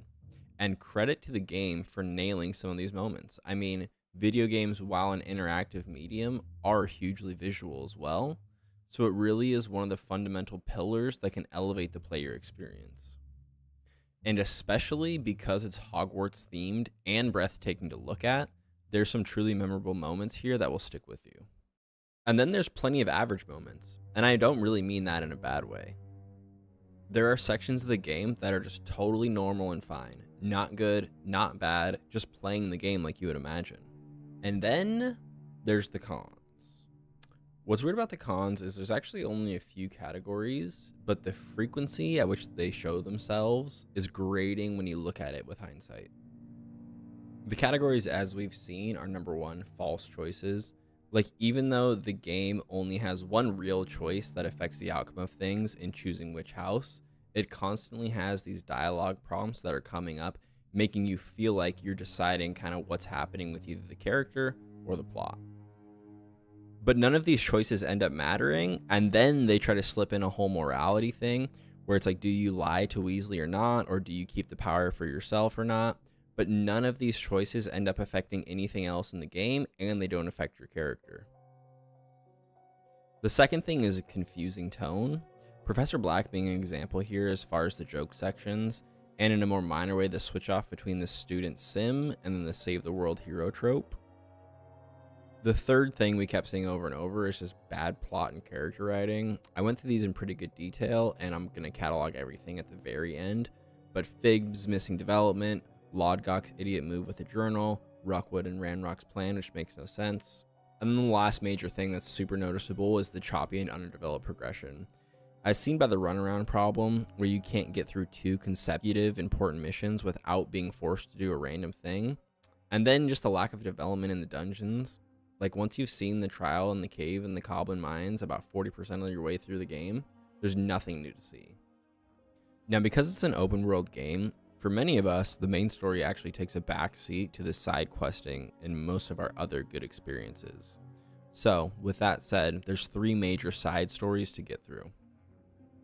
As we will see, some of these problems that have already arisen in the main story are much the same for the side stories. And while there are genuinely intriguing characters and missions, the totality of the game will become clear as we go through the game's last hope at pulling itself together. Again, I will get into a full breakdown and conclusion about exactly what the story gives us, but I think it'll only be fair to the game to go through the major side stories, because that does make up a big part of the gaming experience. You'll have ran into Natty a few times before her quest has formally started, and basically she lets you know that there's some poaching happening in the area and she wants your help to solve it. And remember when I said that Rookwood had a shallow villain introduction? Well, the same goes for his partner Harlow, this bloke who is the head of the poachers. Not to belabor the point, but we all know how good an important villain is to a story, so one with literally 0 introduction is just not a great start. Natty informs you that she witnessed Harlow reading a letter signed by Rookwood. She firmly believes that obtaining this letter will provide enough evidence to bring Harlow to justice, and therefore you must infiltrate the hideout, retrieve the letter, and uncover the motives behind their plan. And this quest has noticeable issues right from the start. The first obstacle is the main gate. There's no guard on duty, setting up the usual climb a thing and then let the NPC through. This lever opens the gate, but Natty refuses to run through it. On my first playthrough, I wasn't experienced enough to notice the handle on the wall. This was one of the first quests I did, so I didn't know what levers looked like, and because of the previous inconsistencies in the game, I had thought I had accidentally soft locked the mission. Even though the gate was open, Natty wouldn't move. I even managed to open the gate long enough to jump down and run past Natty as she just stood there waiting. And this is where lack of polish on a game can really spiral out of control, because on my first playthrough with this as one of my first missions, I have no way of knowing if something is just messed up, like a glitch or a soft lock or a sequence break, or if I'm just not figuring out what the game wants me to do. It's obvious now that this lever is here, but again, for me, I hadn't used levers yet, and when I got to this part, I had no idea a lever would be used in this sort of way. And then Natty is just yelling at my character to open the gate, and it's like, the gate is open. Do you blame me for thinking that I needed to restart my save here? Eventually, you'll find your way to doing what the game intends, which is to lift the gate and then pull the handle, which also creates an insane amount of noise for breaking and entering stealth mission. You traverse through the area and spot your hippogriff friend Highwing being held captive by the poachers. You decide to split up with Natty, who goes to retrieve the letter while you take on the responsibility of rescuing the captured animals. If you decide to adopt a stealthy approach, the mission becomes a cakewalk, as you eliminate the enemies one by one until a group of dark wizards spawns. I think the mission is supposed to have a sneak option, but holy lord does the AI get busted. I don't know what the alarm, disarm sense was supposed to be for enemies, but this mission they just get wacky. Once defeating the enemies, you reach the peak of the hideout and reunite with Natty. And then you take to the skies on your hippogriff. Again, we see the same trend, these sections where the game shines. The reason why is you don't have any confusing story or bugged AI, you just get to enjoy the breathtaking visuals.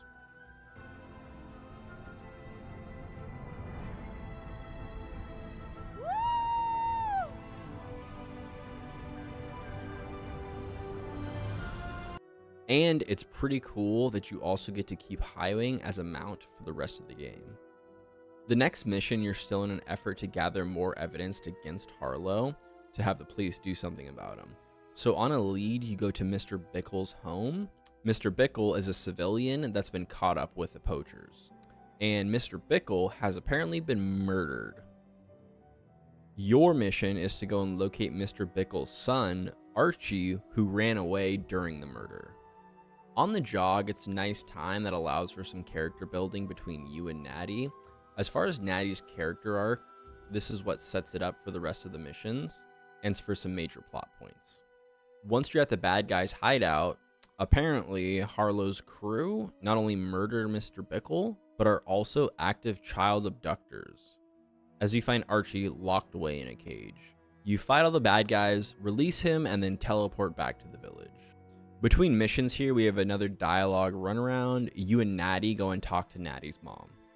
Apparently, Officer Singer, the policewoman who's supposed to be investigating Harlow, isn't concerned with the murder of Mr. Bickle or the abduction of Archie, but is concerned with Natty finding out about the murder of Bickles and then freeing Archie. Because she told on you to Natty's mom. Narc. Natty's mom, who's also a Hogwarts professor, knows everything that's happened so far and is now trying to keep a better eye on you. Also important to Natty's character arc, you find out she's an animagus, which has the ability to transform into a gazelle. The next quest, we're still looking for more evidence for the authorities to do something about Harlow. There's 3 neighbors in Hogsmeade to talk to. Mrs. Rabe is a bank worker, and her husband, Mr. Rabe, has been kidnapped by Harlow. Harlow thinks he can get them into the bank because they're workers there, and she refused, so they took her husband. Next is Mr. Dibble. Harlow basically learned that Dibble is engaged to the shop owner's daughter and is blackmailing Mr. Dibble, forcing him to let Harlow have whatever he wants when he comes to the shop. The next up is Albius Filbert. Harlow roughed him up for talking too much and then burglarized his home. The point of this quest is to get the stories and then get permission from these people to tell Officer Singer so that she'll be able to arrest Harlow. Once you gather all this information, you're supposed to rendezvous back with Natty, but she's nowhere to be found. Frighteningly, you find her wand unattended around the back of the bar. You look around and discover a hideout in the cellar. There's a little combat here, and then you find Natty and Mr. Rabe both locked in cages. You free them, and you all escape with your lives and your wands. Once escaped, you meet with Officer Singer, and this is just wild. She gives the craziest response you could possibly imagine. Leave them to us. We shall have no further discussion on this. Natsai, you may wish to speak with your mother about this before I do. She's pissed at you and Natty for investigating. And then it gets worse. To top it all off, she says there is still not enough evidence to arrest Harlow. What is Officer Singer talking about? There's more to taking down an organization like the Ashwinders than simply storming in and hauling them off based on a few accusations. Natty just got out of an active kidnapping situation, and she has a witness in Mr. Rabe who was also kidnapped. We already know about the murder of Archie's dad and then his kidnapping, and we just learned about burglary, extortion, and blackmail. Like, what is Officer Singer doing? In no world is this believable behavior by a character. Again, it's either just like turn your brain off or be overwhelmed by the insanity of Officer Singer's actions. The only plausible explanation for this is that Officer Singer is on the take and actually working with Harlow. That would explain why she's not doing any police work and why she's so concerned with Natty and you investigating Harlow. It would make perfect sense, except it's not the case. Officer Singer is just really this dumb. I dare say Officer Singer is the worst written character in video game history. I'm probably exaggerating, but just barely. I mean, it's that bad. So we're just stuck again with this terrible character that's missing very specific cohesion. Remember with Fig, like he's originally supposed to betray you, but he doesn't. Something's just missing. Officer Singer, it's like originally her character was supposed to be on the take and working for Harlow, but she just isn't. So there's nothing behind what's on the surface, and what's on the surface is just absurd. Like, how is this the plot? To find evidence against Harlow? There's no possible way to actually believe that Singer doesn't have enough evidence against Harlow. Before the final mission, it's another round of character building for Natty. And again, it's pretty good. Natty explains her father could transform into a giraffe, and back home, young Natty would ride on his back through the plains. One day on the ride, they surprised a group of bandits, and they shot her dad in his giraffe form and killed him. So he died protecting Natty. Obviously a huge trauma for Natty, and this actually explains a lot. This is why she hates poachers so much. Also, because she felt helpless in that moment, this mission is her way of correcting that by standing up to the poachers now. Furthermore, it helps explain the felt tension between Natty and her mom, and as stated as the reason they came to Hogwarts in the first place. And let's just take a second here, round of applause. This is how a good story is done. Not trying to belabor what's obvious here, but with Natty, when you find out more about her character, then the more pieces fit together about the story. It's good character writing, and it's a shame that it has to be stuck in the same story as the Officer Singer mess. The final mission for Natty, Mrs. Bickle sends a letter to Natty, and immediately it seems fishy the way it's written, and it's determined that it's actually Harlow setting you up for an ambush. You figure Harlow's crew shouldn't be too much trouble and just straight up get ready to fight. Although Natty was smart enough to tell Officer Singer where we are headed in case we get in over our heads. It's another Dark Wizard fight, same sort of thing we've seen before, not much to say here until the final cutscene. You see Singer and Mom running up. As you look back, Harlow casts Crucio on you. Then we have the big moment. Natty turns into a gazelle to close the distance and take the Crucio bullet for you. Singer comes up and does some solid police work. Some time passes and you catch up with Natty in a wheelchair recovering. We already know that Crucio doesn't have long-lasting effects, and the game addresses this with Natty telling you it's just her mom being overly cautious. Then you have this little interaction. Then I shouldn't feel guilty? Of course not. There was nothing that you... Oh my. I cannot believe that it took me this long to see it. He made a choice based on instinct, my father. It's a good little story bow tie and fulfillment to what Natty's been going through with her guilt and her dad's death. Childhood trauma healed. Admittedly, it's a little heavy-handed thematically, as in, of course, it's like the one major problem that she has is the one major problem you help her solve. But overall, it's not a bad conclusion. Next up, Poppy Sweeting, the animal-loving girl from Beasts class. She lets you in on her little secret, which is a hippogriff named Highwing. It's the same one that's got captured with Natty, but the quests are running parallel, so it actually makes sense. You go through the bowing ceremony and pet him with a magic brush before watching him fly away. Poppy tells you there's been an uptick in poaching activity in the area. Yeah, it's poachers again, different than Harlow's ones though. There's a hideout in the area called Horntail Hall, and she recruits you to help her investigate. On your way, we have this forced interaction with some centaurs. They reinforce that the poacher activities have ramped up and are sick of it to the point where they're losing trust in all wizard kind. You watch a bog dog crocodile Dundee this whole deer into the pond, and Poppy says animals have been acting more aggressive than usual.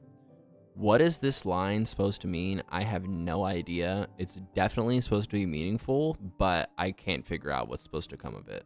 There's a combat section here you can either fight or sneak through, and then there's a forced combat section with wizards on the bridge because the game wants to force the barrel to blow up so the bridge can break, so you can use Reparo, repair the bridge, and then continue forward. Horntail Hall is actually a fully functioning dragon fighting arena, and the dragon cutscene is pretty impressive. If you'll remember, Ranrock's power allows him to control dragons, so the poachers are using that to make money in the arena. There's one last dragon locked up in the back room, and you take it upon yourselves to go and release it. Before the big battle, there's a staging room where you find some potions and also liberate this dragon egg. Then there's a few waves of enemies in the main room. The arena here is enjoyable for nothing else than the introduction of the dragons. Plus, the combat's never a bad thing, and ultimately you're establishing your friendship with Poppy, but of course the game ruins it with some unintelligible cutscene work. You pull the lever to release the dragon and more enemies appear. The dragon eats one, and then the poachers start casting spells to subdue the dragon.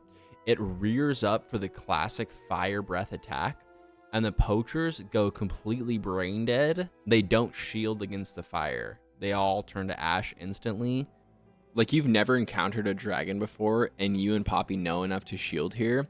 These are professional poachers. They would be familiar with situations like dragon on the loose, but for some reason they just don't shield the most obvious fire breath attack ever. Then, to top it all off, you improperly use Incendio to burn the roof. Incendio, the one spell in your arsenal that has a limited range. A big part of the gameplay is that it only goes a few feet, but for some reason here it reaches like 30 feet to the ceiling, and that's how the dragon escapes. Like, seriously, just make the spell Confringo and make Poppy cast it so we don't have to be left with this lack of cohesion. After freeing the dragon from the poachers, you still have the egg, and Poppy, being the animal lover that she is, wants to return the egg to Mama. If you do these quests back to back, that runaround problem comes up again because there's these extra dialogue sections stuffed in between the actual questing. For example, you get the owl from Poppy and then go to the location to start the next quest, except all of this is just a dialogue sequence. And I don't mean you just start a dialogue with Poppy and then do the quest. The whole thing here, the whole outing, is just dialogue. Then you have to leave, you have to go wait or do something else, and then you can actually start the next quest, which is as annoying as it sounds. It might be alright earlier in the game, but every quest line does this, so eventually you'll run into this problem where you're just trying to finish the quest line, but you keep having to travel and talk and then go back and wait and have all these sections in between. So Poppy gets a beat on where the dragon is, and you teleport to the area where the dragon is. Usually you run up or fly over to start the quest, but in order to load in this set piece that's coming up, you have to teleport and then you have the load screen to the fortress. Poppy tells you all you have to do is take the egg to the interior of the angry dragon's nest. Also, the game does a good job about saying that flying will attract more attention, so not to fly while you're outside. At least it addresses it for this quest. Every other mission thus far, like with Natty or with Fig finding dungeons, it prevents you from flying with no explanation. Which is fine, it doesn't want you flying around the combat section, but it's just so random that it gives you a reason for this one. Visually, it's pretty cool. You have the dead Grafhorn shot here, and then the dragon looks cool during the set pieces as well. Poppy has a funny line about every bridge around us being broken, which is actually a nod to my earlier note about Reparo. You go through the set piece section, the dragon tries to deter you with fireballs on a timer. It's very set piece-ish style gameplay. You time out the runs to cover, watch some cool visuals, ignore that the dragon could definitely just reach down and gobble you. And once you make it to the end, you return the dragon egg to the mum, and she is not very pleased with you. Out of sheer wild luck, or dare I say, some magic connection Poppy has with animals, the dragon doesn't attack you, it just takes its egg. It takes off, leaving you and Poppy speechless. And then Poppy hits you with this line. It's not like them to let things lie. Unless... Unless what? Unless they haven't let things lie. Oh no, I can't believe I didn't see it. We need to leave. I need to send an owl. Like, oh no, the poachers are one step ahead. Here we go. Turns out someone recognized Poppy from the dragon fighting ring and went to her grandma's house and ransacked the place. Her grandma is okay, but the poachers stole the research about a thought-to-be extinct golden bird named a Snidget. All the dragon stuff we did before this is forgotten. It was all a setup for this next part. The Snidget is the golden snitch-inspired creature that was thought to be hunted out of existence. You get some vague information from Grandma about their possible locations. The same vague information the poachers now have after stealing it from Grandma.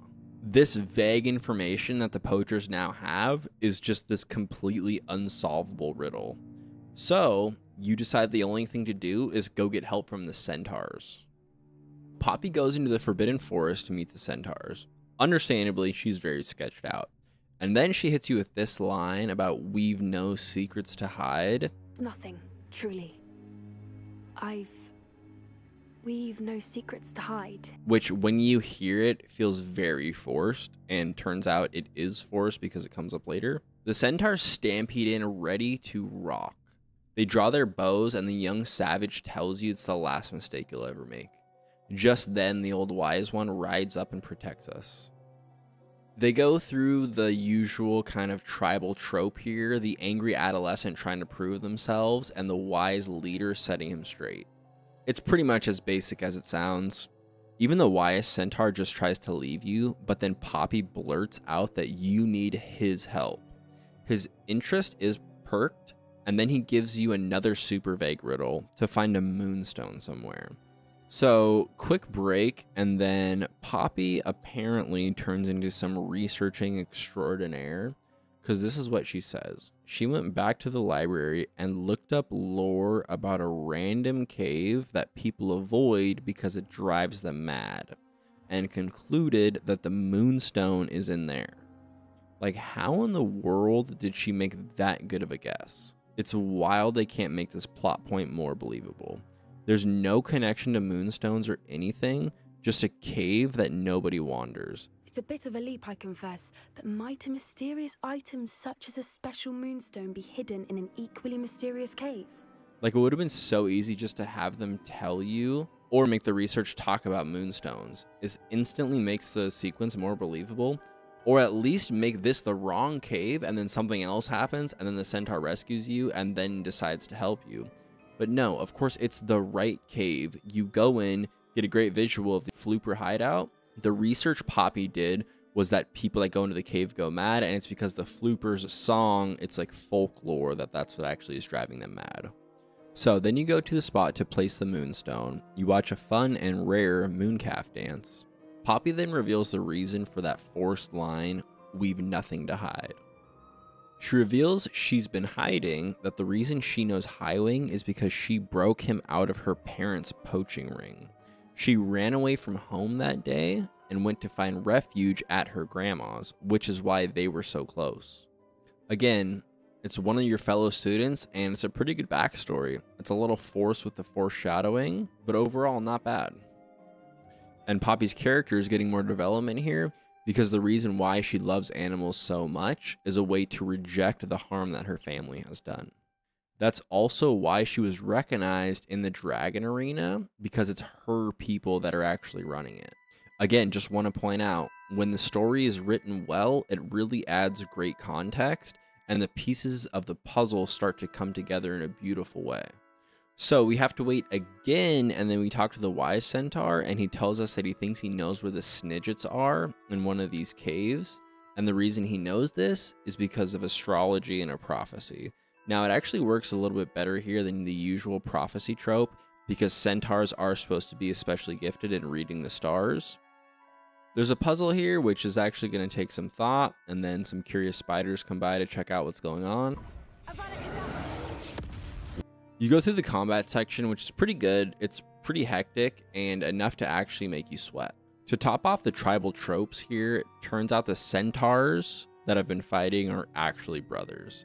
And the resolution is that they trust each other again. It's pretty down the line tribal stuff here, and I think it works fine. Also, Poppy's inner battle gets resolved when the wise centaur tells her that she's not like the other poachers. And the little golden birdie babies are cute, and the centaurs vow to protect them.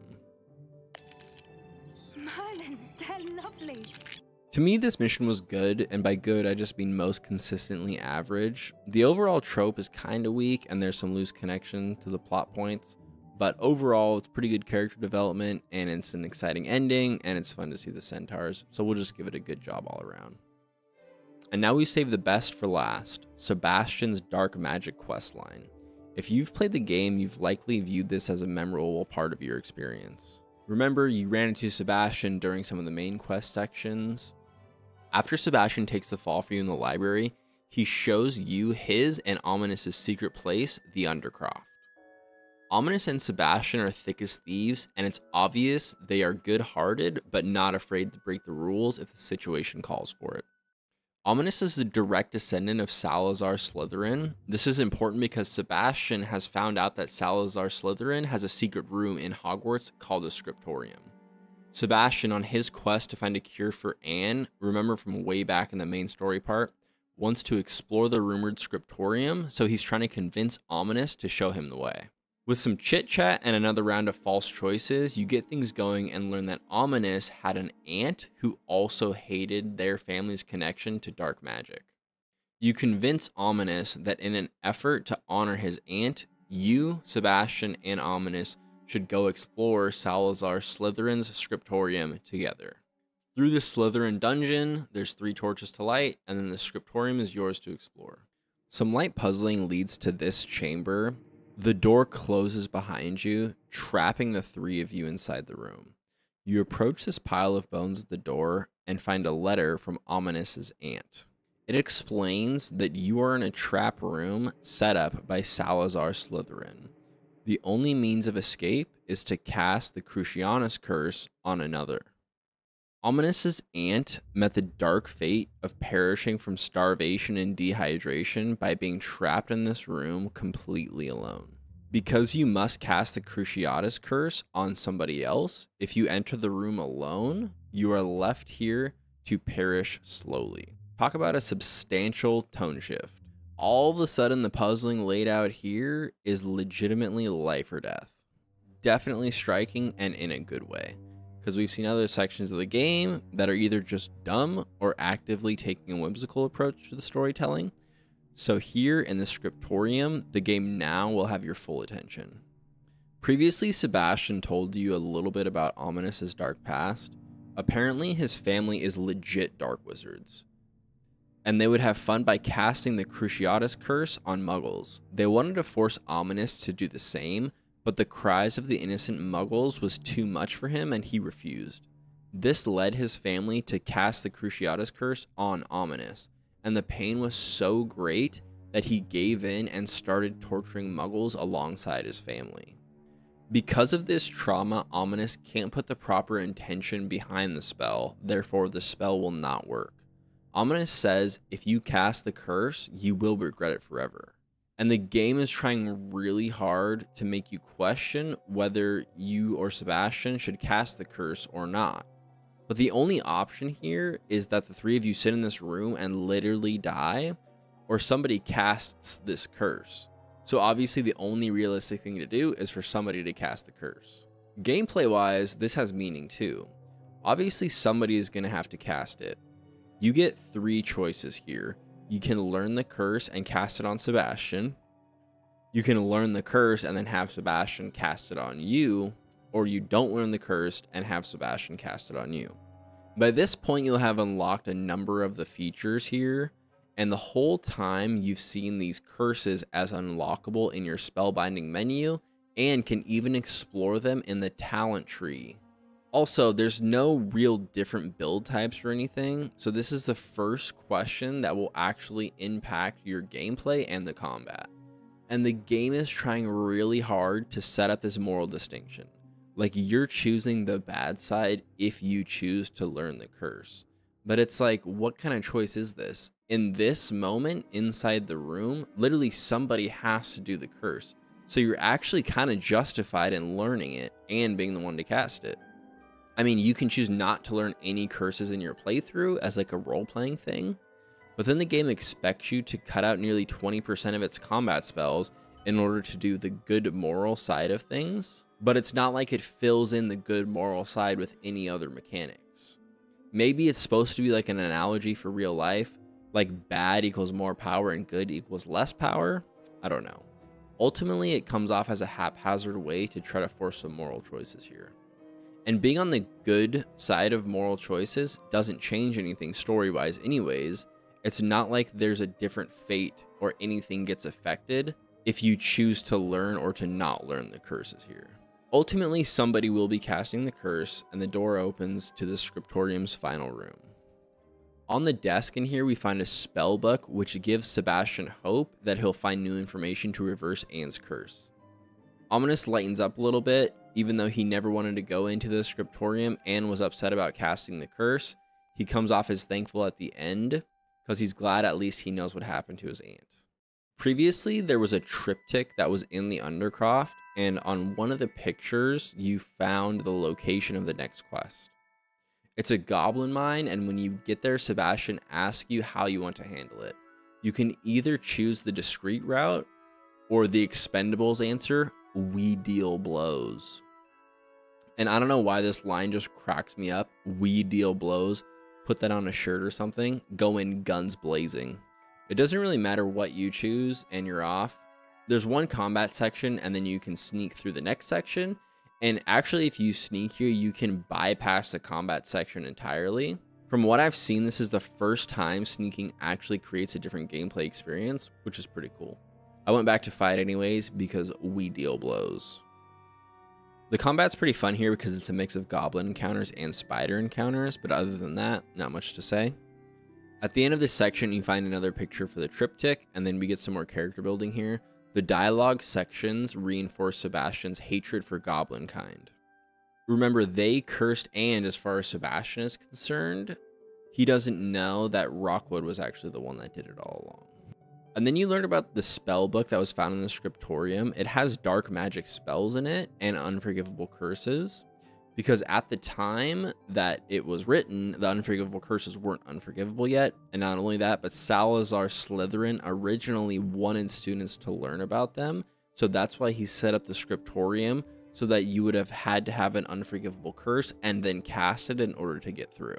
Sebastian also says that in this book, he found writings about a relic that has power to reverse dark magic curses. So the search for this relic is on to try to use it to help Anne. But we shouldn't tell anybody, and especially not Ominous. Too bad Ominous finds out anyway. Sebastian and Ominous have a friend fight, but ultimately resolve it in order to continue for the sake of Anne and trying to find a cure. Ominous says that Sebastian is being reckless like his parents were, which is why they died. Then this is the story that he tells. Mr. and Mrs. Sallow were professors. Spent nearly every waking moment in the cellar library. Noses buried in books. Anne and Sebastian were upstairs when it happened. They heard a sudden crash and ran downstairs, but it was too late. Their parents had crumpled to the floor. A defect with the lamp in the cellar caused the room to fill with an undetectable toxin. Yeah, you just heard Ominous bashing Sebastian's dead parents for being reckless for dying to carbon monoxide poisoning, and then somehow relating that to Sebastian's obsession with using a dark magic relic to cure Anne. Like, what is going on here? I can't make sense of it. You don't even need this to be part of the story. You can just leave it a mystery why Sebastian's parents died. It's understandable that you wouldn't know because kids don't often talk about tragedies like that to classmates. And Ominous already has his motivation in place for why he hates dark magic. The game is trying to make a deeper story connection here with Sebastian's parents being reckless, and I know it's cultural for wizards to avoid the muggle devices, but I still don't see how that makes them reckless. And I don't see how it points to Sebastian's actions during this story. So, from the book to find the relic, there's a confusing story about a student who is on a field trip to find the relic, but then he left it in this cave. And then, of course, the student left journals in this cave for us to find. Also, this student set up these bone barriers as special puzzles, even though these are actually bone barriers that we've seen in other parts of the game. So, I don't know. The context is a little messy, but ultimately, you just need to go inside the cave and find the relic. In the cave is where you have the chance to learn the next curse, which is the Imperio spell. Also, Ominous ends up following you into the cave and is not happy. The game gives you two false choices here, but regardless of what you choose, the dialogue section, Sebastian ends up taking the relic, Ominous wants you to stop, and then Sebastian ultimately agrees to stop after this. With the relic in your possession, you leave to take it to Anne in Feldcroft, and on the way you see smoke in the air, and it turns out the village is under attack. You help the villagers fend off some goblins. Why goblins are attacking Feldcroft here, nobody knows, but let's go to the cutscene.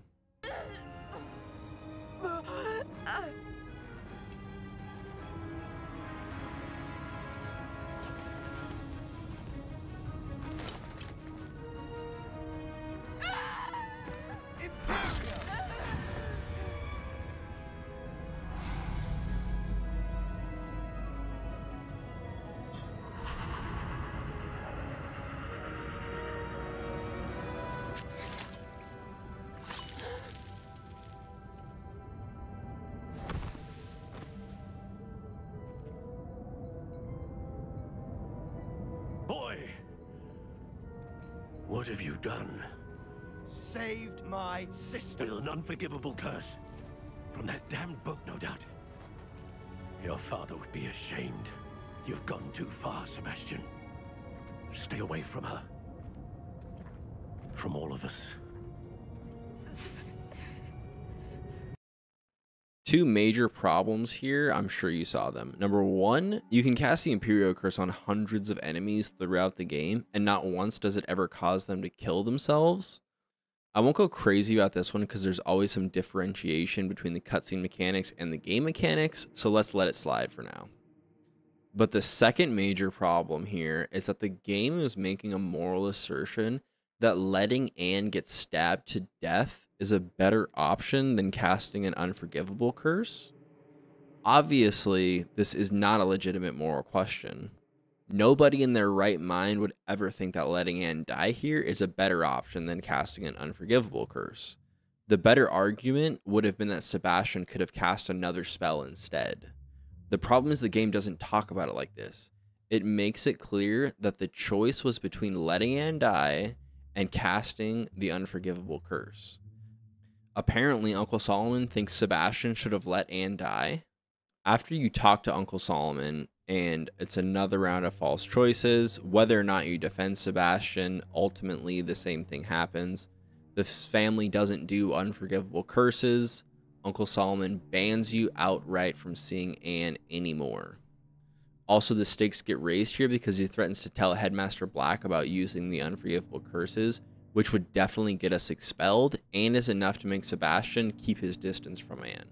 Sebastian is unwavering and finds a way to secretly talk to Anne, and you walk up on them discussing using the dark magic relic at some ultimate sacrifice to cure Anne for good. Anne is scared, and Sebastian is relentless in finishing this thing, no matter what the risk might be. Anne agrees to see what Sebastian is on about, but only if Ominous is there, which makes sense because Ominous is wary of dark magic and would be helpful to be able to help if Sebastian gets too crazy. So in that pursuit, you meet up outside the cave to try to find a way to use the relic for a cure. When you arrive, the problem has already started.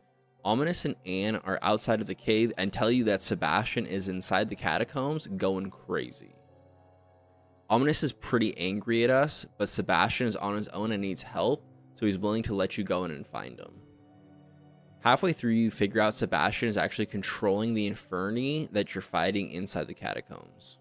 So you're on your own now, deeper into the cave, and you find Sebastian just chilling deep in the catacombs with the boys. You talk to him, and he seems actually in his perfectly right mind, other than the fact that he's way too comfortable with the Inferni that he's with. Then Uncle Solomon comes out of nowhere from deeper in the catacombs, probably teleported there, and he is ready to rumble. He gets the relic from Sebastian and immediately destroys it, which causes all the spawned Inferni to turn on you.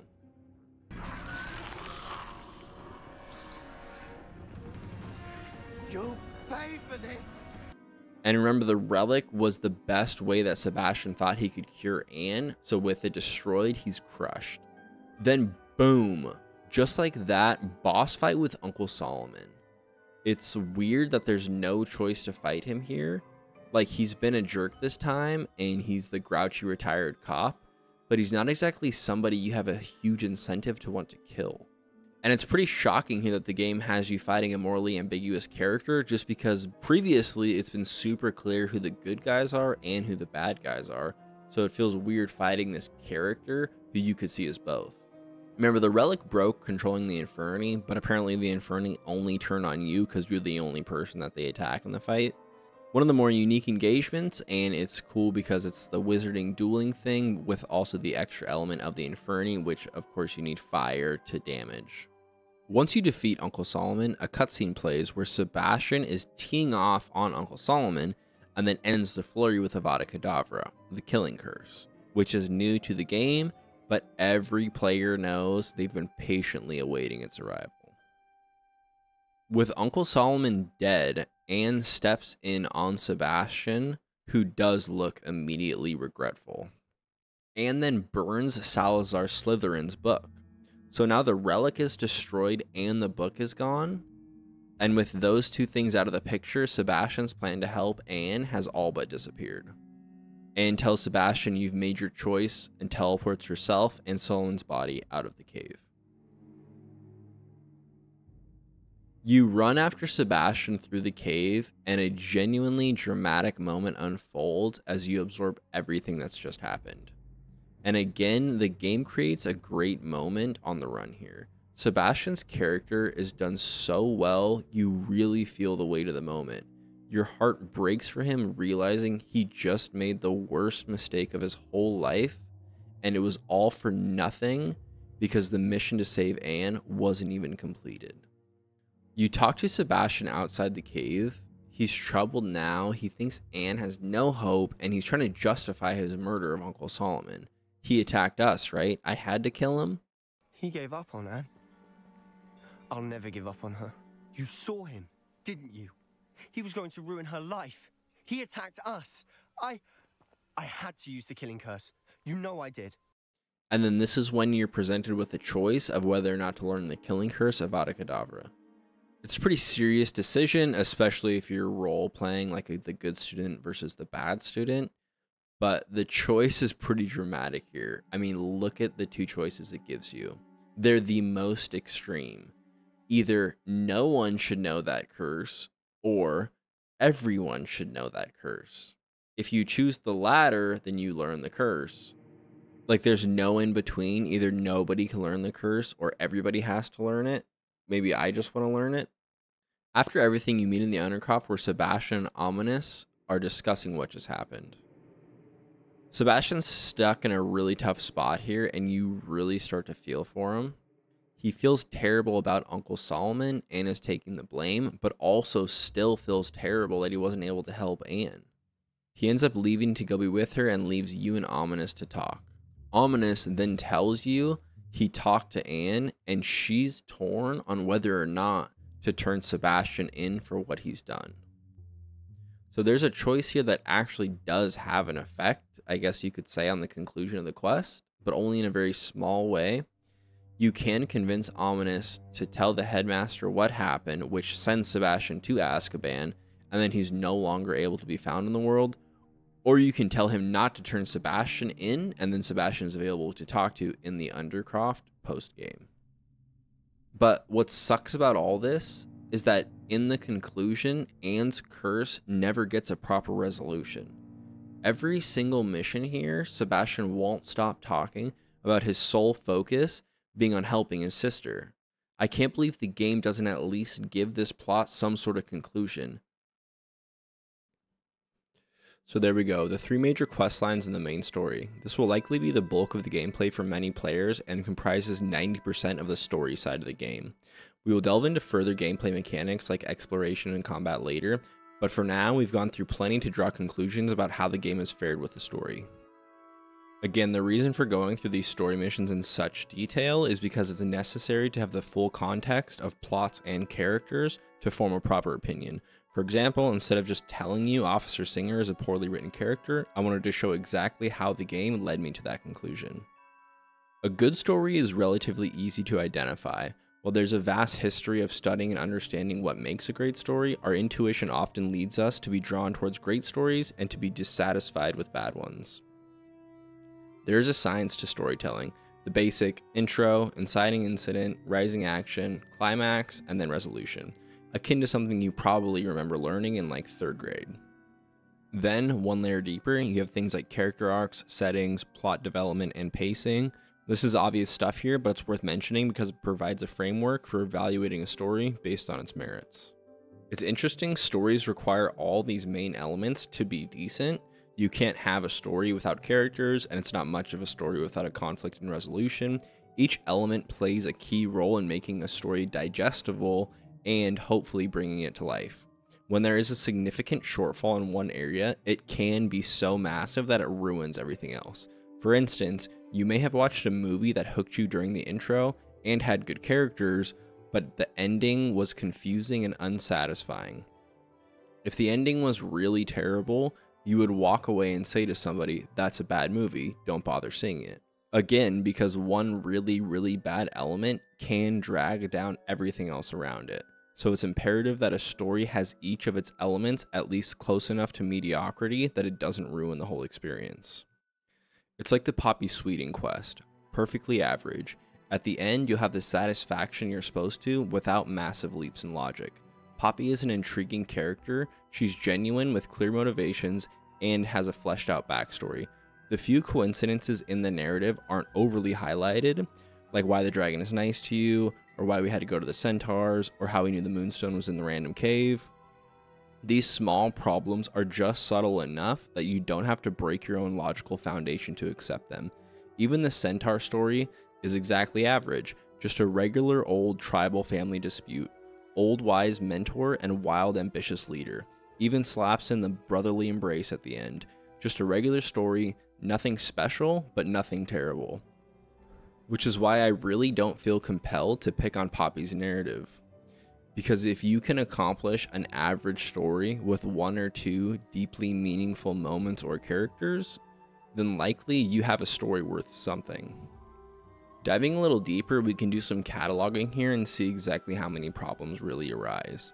Since we went through everything in such detail, you'll have full context to understand these critiques. When looking back, it's kind of crazy that almost every single mission had things to complain about. Like, I didn't set out to find dumb things that happen at every turn, but that's sure how it ended up. Like in the main story, it starts out alright. I've complimented the tutorial because it does a good job, but in the second mission, we already have confusion. Just before the troll fight, you're told to keep the ancient magic secret and agree. Then you send lightning from heaven in the middle of the town, in front of your companion, and it's never addressed. Then we have Ranrock and Rockwood discussing their plan, which is supposed to be adding context to the conflict, but their plan doesn't make any sense. Not to mention that Rookwood and Harlow have had basically zero introduction to this point, and keep in mind this quest isn't even supposed to be progressing the plot with ancient magic. The only goal for this section, story-wise, is to set up your companion and the villains, but it just doesn't do a good job. The next quest after this one, Sebastian is in the restricted section, and it's all good until you get to the pensive cutscene, and then there's more questions that don't have answers. Namely, why can she, he, and I all see ancient magic, and how do we get perfectly lucky to be connected with Fig the exact moment he receives an ancient magic item? The next quest after that is Jackdaw's ghost. He swiped the only pages in the book that lead to the cave with the ancient magic doorway, and then he got close enough to be beheaded by the ancient magic knights without seeing the knights or gaining any information about the ancient magic, which is just obviously a coincidence for the story's sake. The next quest is the castle in the second dungeon, which is fine, doesn't do anything crazy or break any plot points, but then the quest right after it is finding the relic with Lodgok, and again, it's another coincidence for the story's sake. It's so close to being a fine story progression mission here, but then when you think about it, it's like, how in the world did Lodgok and Rockwood both feel that they need to win Ranrock's favor? Then, both think that the best way to do that was stealing this random thing from the cave. Remember, the relic was only rumored to be in there, and there's no indication that it's even on Ranrock's radar. Like, this is just a random thing that Lodgok thinks might work, so Rockwood just somehow came to the exact same conclusion, and then to top it all off, the timeline matched up perfectly that Rockwood sent men to grab it right before we showed up. I know I'm repeating what we already went through, but I'm just pointing out here that in these 5 story missions, only one of them doesn't leave you asking more questions. It goes without saying, but a great story is one where the more you think about it, the more the pieces fit together. Obviously, this is difficult for Hogwarts Legacy to do. Also, let's be clear, most stories, especially video game stories, have these little inconsistencies, right? It's a little much to ask for perfect cohesion, so let's give the game a break here. All these little inconsistencies, whether they bothered you or not, for the sake of what we're going to go through next, let's just let them fade into the background for a minute. Just pretend like the game is so beautiful that none of these little story things bother you. Because what really makes the stories hard to give any credit to is the monster flaws that we've already seen. Monster flaws as in flaws so large, they have the potential to ruin everything else the story has to offer. We'll skip the Poppy Sweeting questline here because, as we said, this is one of the 4 questlines that actually doesn't have a monster flaw. For Sebastian's questline, the biggest flaw is Uncle Solomon. He's just such a confusing character, and sadly he's thrown into the story with two of the best characters in the game. Sebastian, the lighthearted troublemaker dealing with his growing darkness inside him, and Ominous as his counter who already dealt with the darkness and is hopefully trying to find a better future for himself. They really seem like friends, and their individual story arcs are believable and elicit compassion. You want to be on their side and see them do well, which is why the unraveling of Sebastian's story is so compelling. It's such a good setup, it's just a shame that they couldn't pull it together. The underlying problem with the quest is that it keeps trying to present these fake moral questions as the plot progresses. Uncle Solomon, as the opposition to Sebastian, takes the brunt of the bad setups.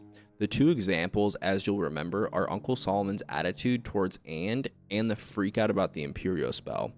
At some points they have Uncle Solomon set up as a struggling father figure, doing his best, and in other moments they have him acting like a lunatic, being so upset at Sebastian for holding out hope, or basically saying that it would be better for Anne to die than for Sebastian to cast Imperio.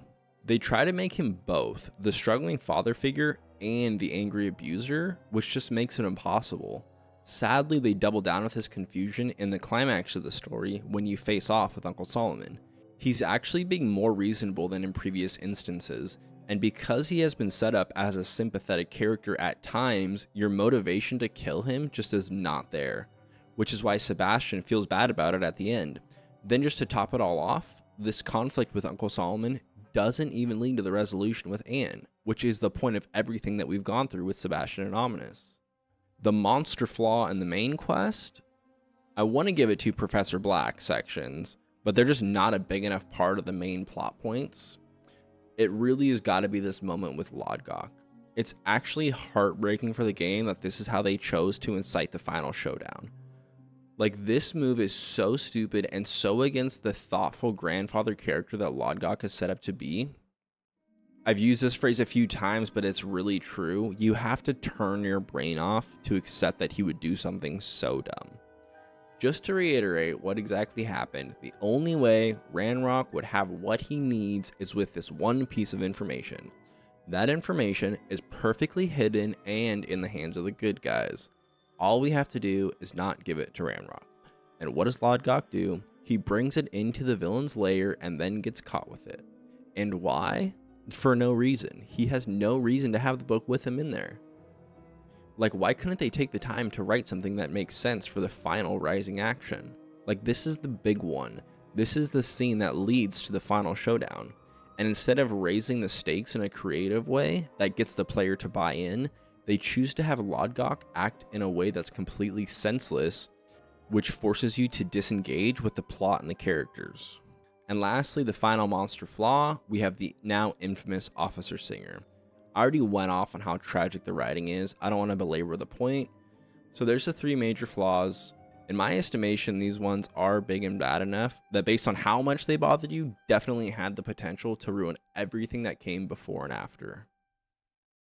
And another interesting trend here is that each of the poorest written characters are all the adults in these stories.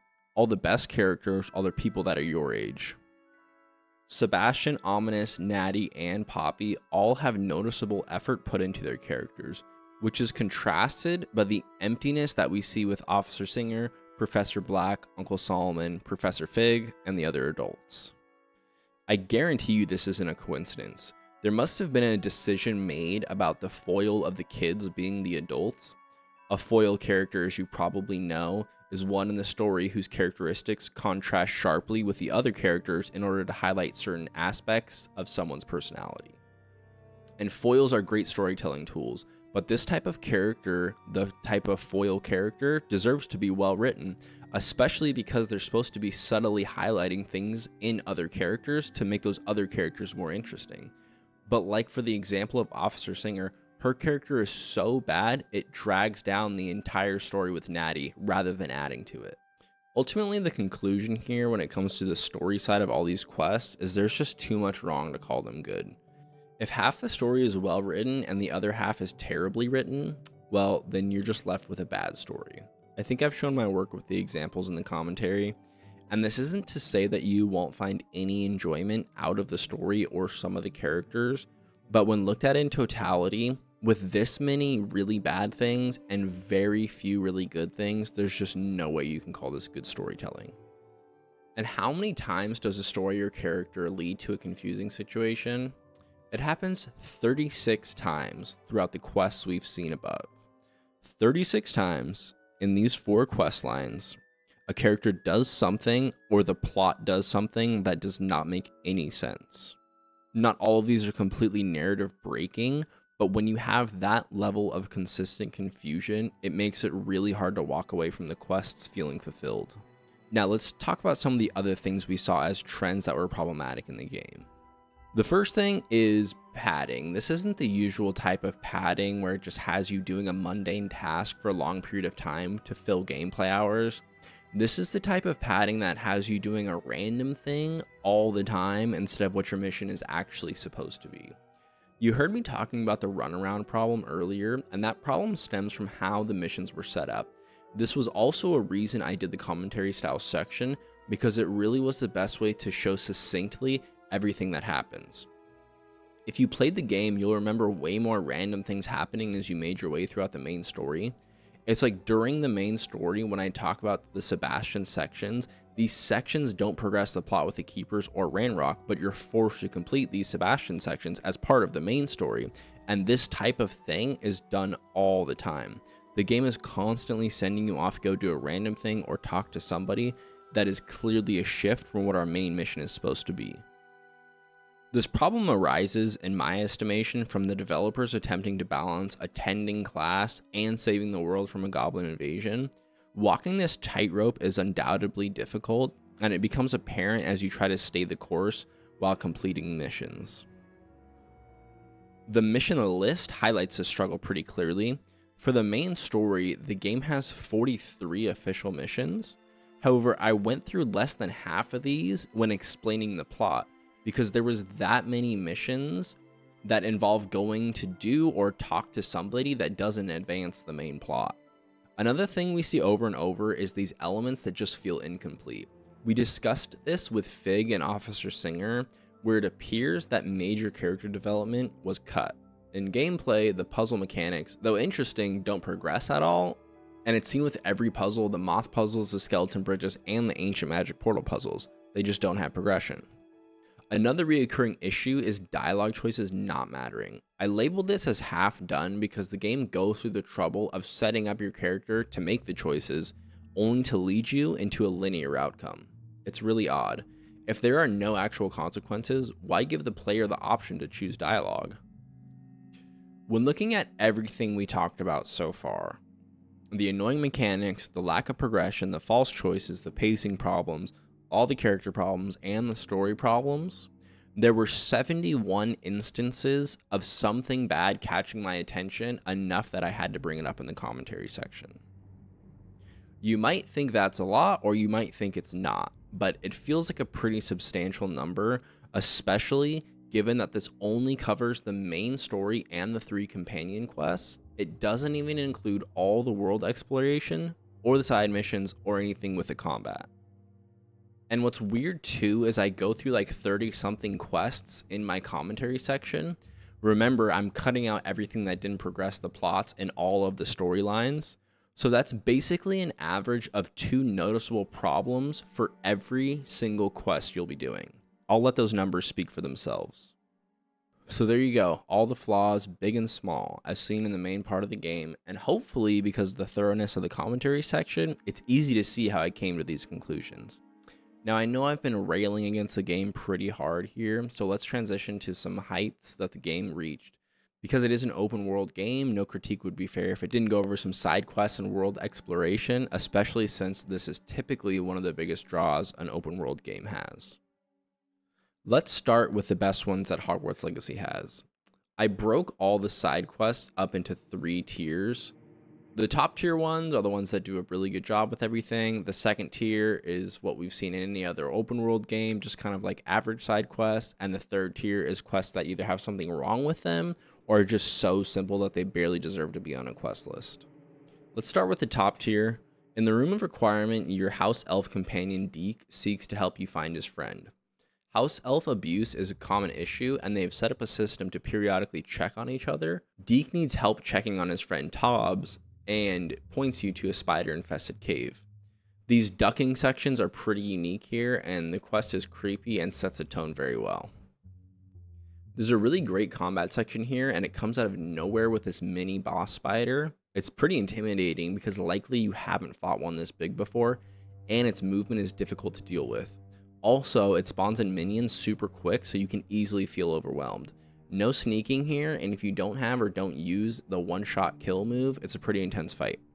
The speed and distance the spider can cover adds a new element, and the spawn rate of the minions makes it split your focus.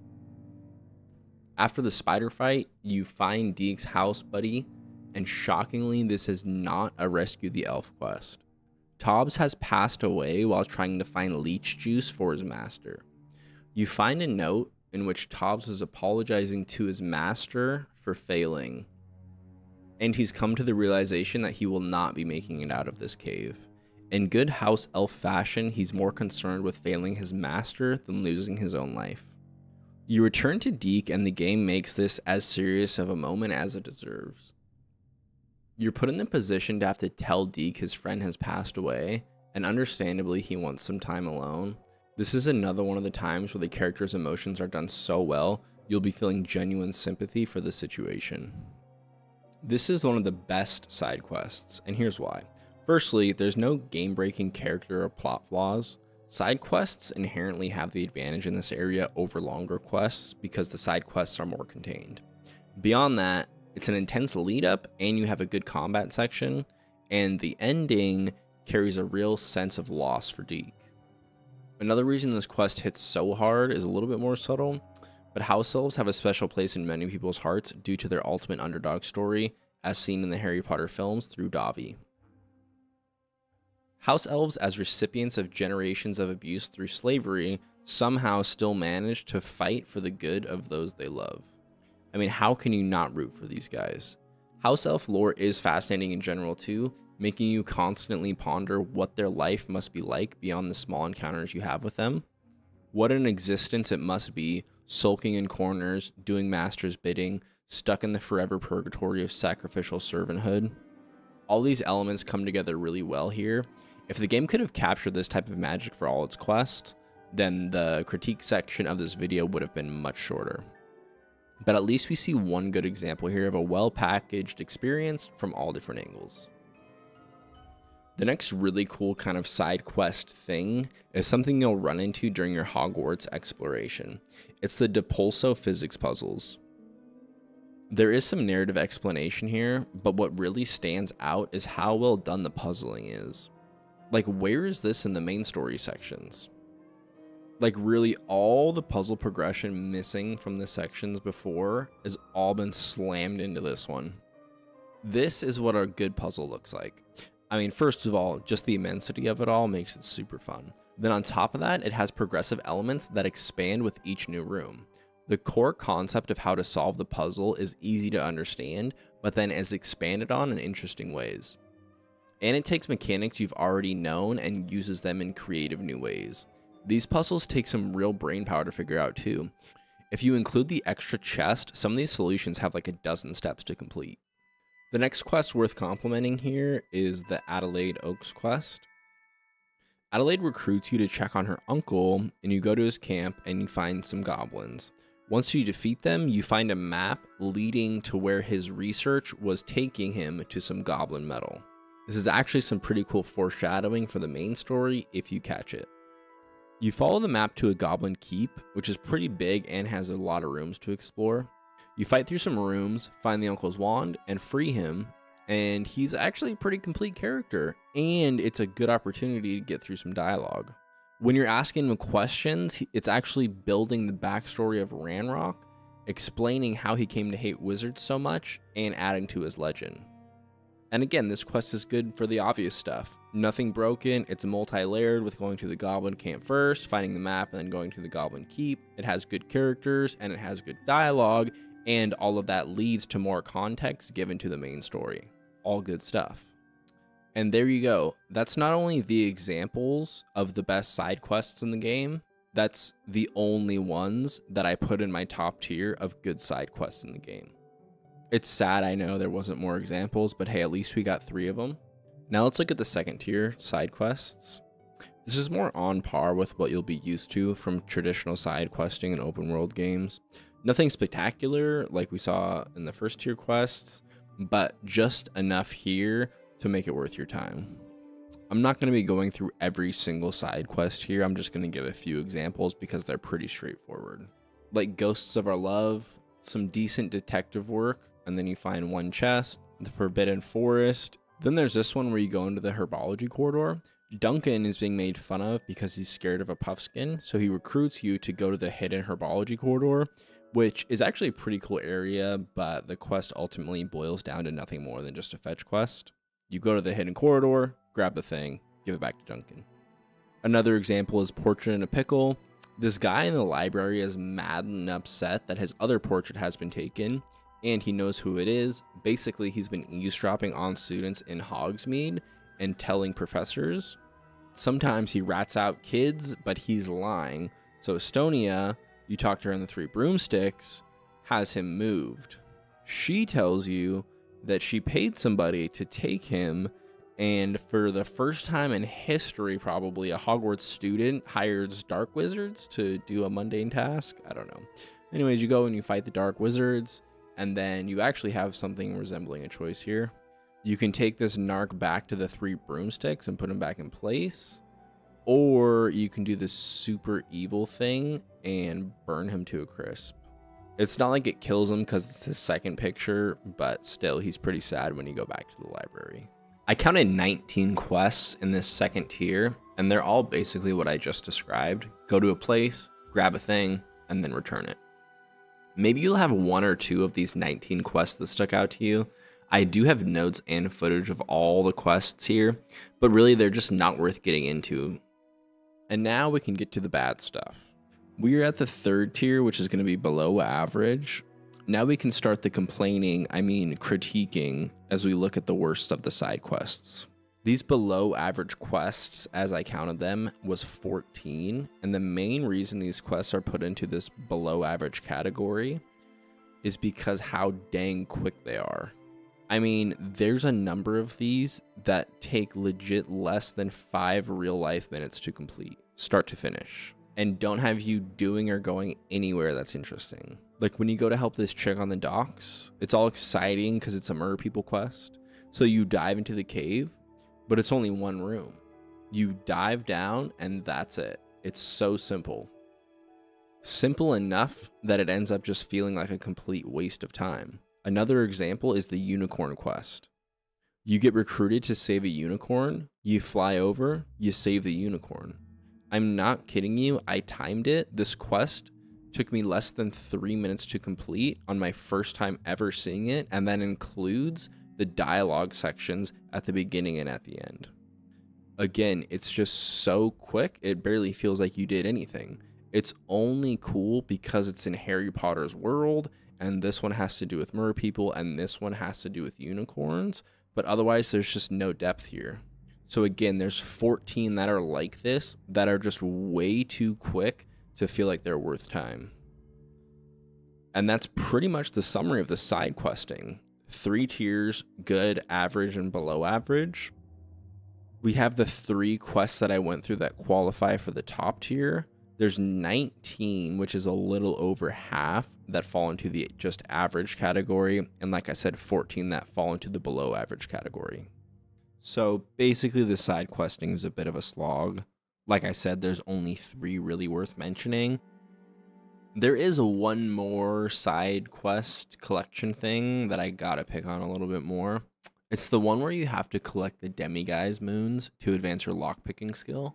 First of all, what is going on with this guy's voice? However, we don't yet know who's behind these statues.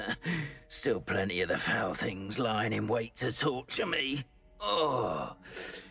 If you bring me more moons, I'll show you how to cast the most powerful form of Alohomora known to wizard kind. Like, I almost never care about voice acting. In fact, I can't recall ever really being bothered by voice acting in a video game. until this guy. This sing-songy emphasis shifting is so bizarre. It's like listening to an alien trying to replicate English, never having actually heard it spoken. I don't get if this is supposed to be an accent or what is going on. And then when it comes to the quest, the premise is just weird. Somebody's pranking Moon by hiding statues of the thing he's most afraid of. At the end, you find out that it was an old spat from these kids back in the Hogwarts days. So this guy figured out that Moon hates demiguises and concocted this whole crazy plan. But it's like some of these are hidden so far away. Yeah, sick prank, I guess. This is just like a basic collect the things to get an unlock quest, and it's pretty much a mess. Now let's take a little turn here and explore some more of the gameplay elements, namely what we see when we start looking through the exploration of the collectibles in the open world. After all, Hogwarts Legacy is an open world game, so exploring the open world is a big part of what people are expecting. As for collectibles, there's a pretty good number of things that can be found while exploring the world. There's beasts, there's Merlin trials, moth mirrors, follow the butterflies, Daedalian keys, these little symbol door things, the pages, ancient magic hotspots, these frog jumps, infamous foes to fight, astronomy tables, landing platforms, this Goblet of Fire style maze, and a few other one-off style puzzles. As you can see, it's a pretty large number of different types of things to do. Half of them are just kind of pure collectibles, as in just walk up and collect the thing and then you're done. The other half have some sort of interaction that takes place once you get there. For the interactable ones, they are seriously underdeveloped to a point where it's just kind of dumb. For the Merlin trials, I will say the reward for completing these is extra gear slots, which is way more helpful than you would think, for a reason that we'll get into in just a minute. But otherwise, scene one, seen them all. Roll this ball, light a couple torches, jump on these blocks. There's no progression or creativity to these. What you see in the footage in the background right now is pretty much everything you get from the Merlin trials. Which wouldn't be so bad, but there's 94 of these to find in the world. You don't have to complete all 94, but the ones that you do have to complete to unlock all the gear slots gets a little mind-numbing. The other interactable collecting thing that you'll be doing is gathering the blobs from these ancient magic hotspots. I don't know what happened here, but they're all broken by the fact that you can use your broom to fly. Obviously, getting your broom is like one of your earliest core abilities, so I can't understand. They set up the ancient magic hotspots to be platformers, but you don't have to ever do any platforming. You can just fly around to the blobs and you're good. The oversimplified, underdeveloped thing can be seen even better when looking at some of the other landmarks. Remember the first cave that you went to? You're flying around, enjoying the view, and then an icon appears on the map. You fly over, and then there's going to be some sort of mechanic to open the door. What could be inside? Maybe some spiders, maybe some goblins, maybe a new enemy we haven't seen yet. Possibly some puzzles, maybe a little side story with some journals. No, it's one room with a chest, and that's it. And that's how it goes for every single cave you explore, except for like 3 of them that have puzzles in there. It's just one room with a chest. Like, why go through all the trouble of putting the icon on the map and then making the door have a mechanic to open it and then having this whole inside cave area?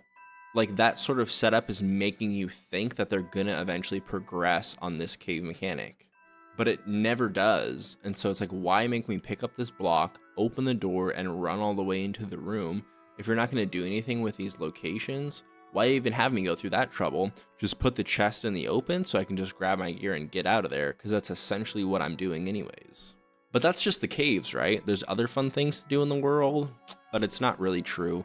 Like we said, the Merlin trials are just simple puzzles that have set formulas, and the ancient magic hotspots are broken. Killing the foes usually is just way too easy. You don't even know that you're facing one of the foes until it's already over. Astronomy tables and mazes and landing platforms, they're just a repeat of themselves after the first couple. There's almost nothing interesting to get into when it comes to any of these things. There's one random area that's actually fleshed out, and it's the hideout, but it's connected to a quest. Otherwise, the rest of the exploration just blurs into obscurity. The two most exciting spots that you'll find are the camps where the bandits are and the arena sections. Both of these are because they're heavy combat areas. For the camps also, you don't just find gear, you find spell enchantments, which initially are pretty exciting to find because they help you boost spells. The arena sections are pretty few and far between, but their wave style combat with pretty intense enemies makes them pretty fun when you come across them. I've seen it online, this so-called 40-second rule, where in open world games, the goal is to have a player run into something in the open world every 40 seconds in order to keep their attention.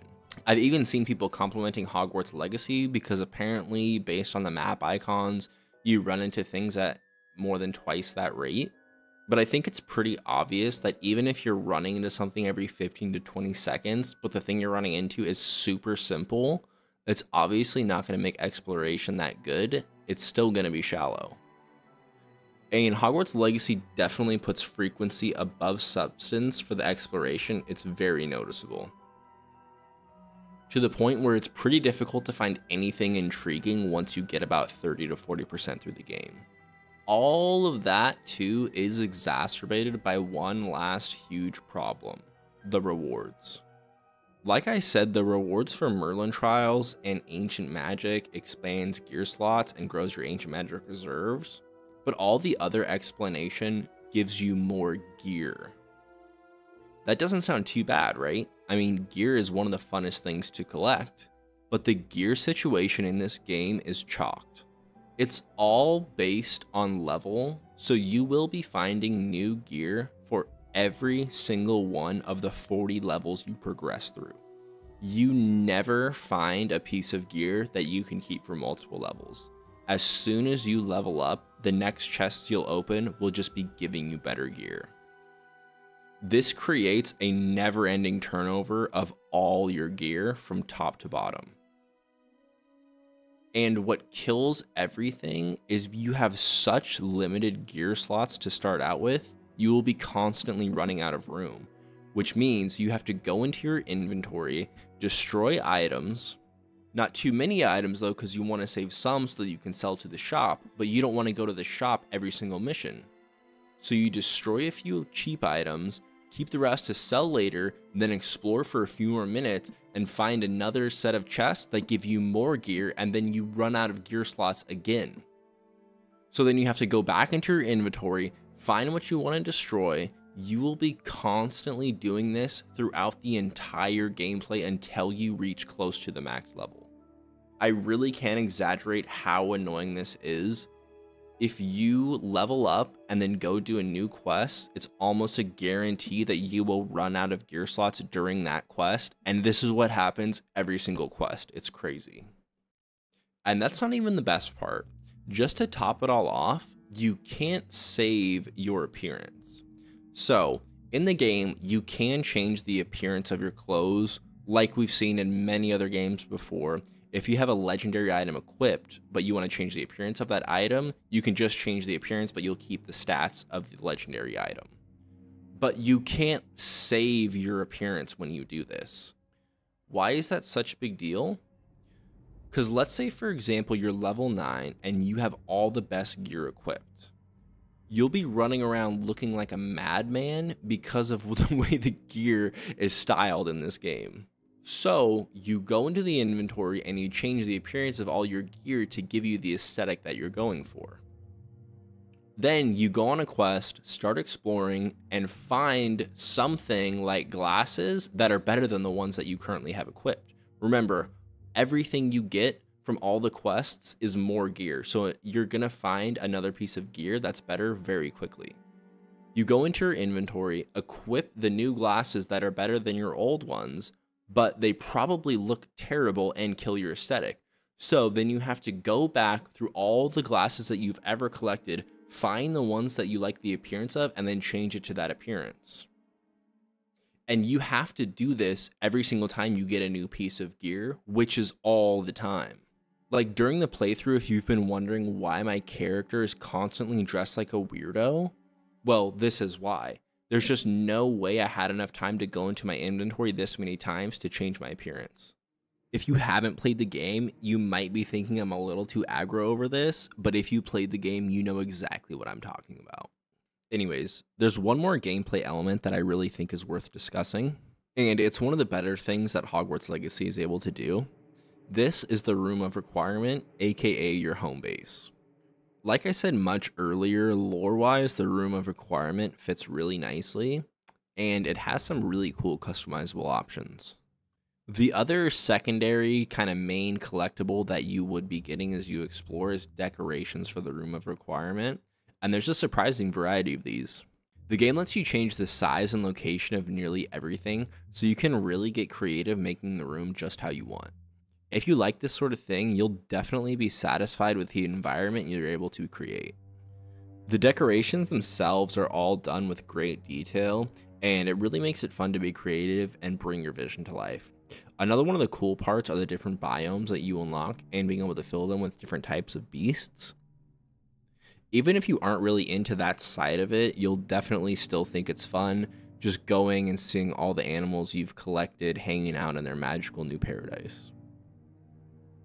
And then to top it all up, the room is actually so big that you'll be able to set up a pretty good resource farming situation. And some of the later items are pretty expensive, so the gameplay loop of getting gold to be able to add to your collection is fulfilling.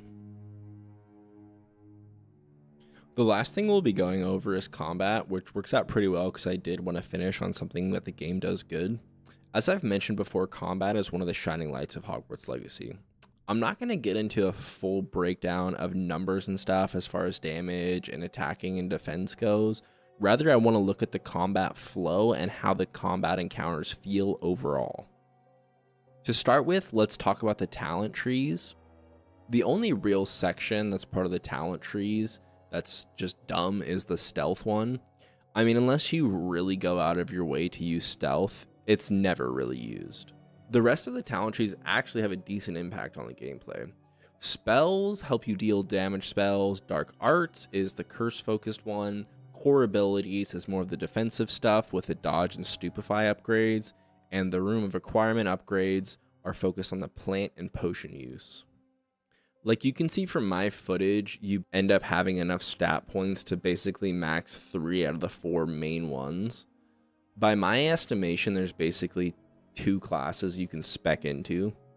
The spell and core talents are pretty universal because they'll be upgrading spells and the dodge and parry, which you'll be using so often, it's kind of a no-brainer to level them.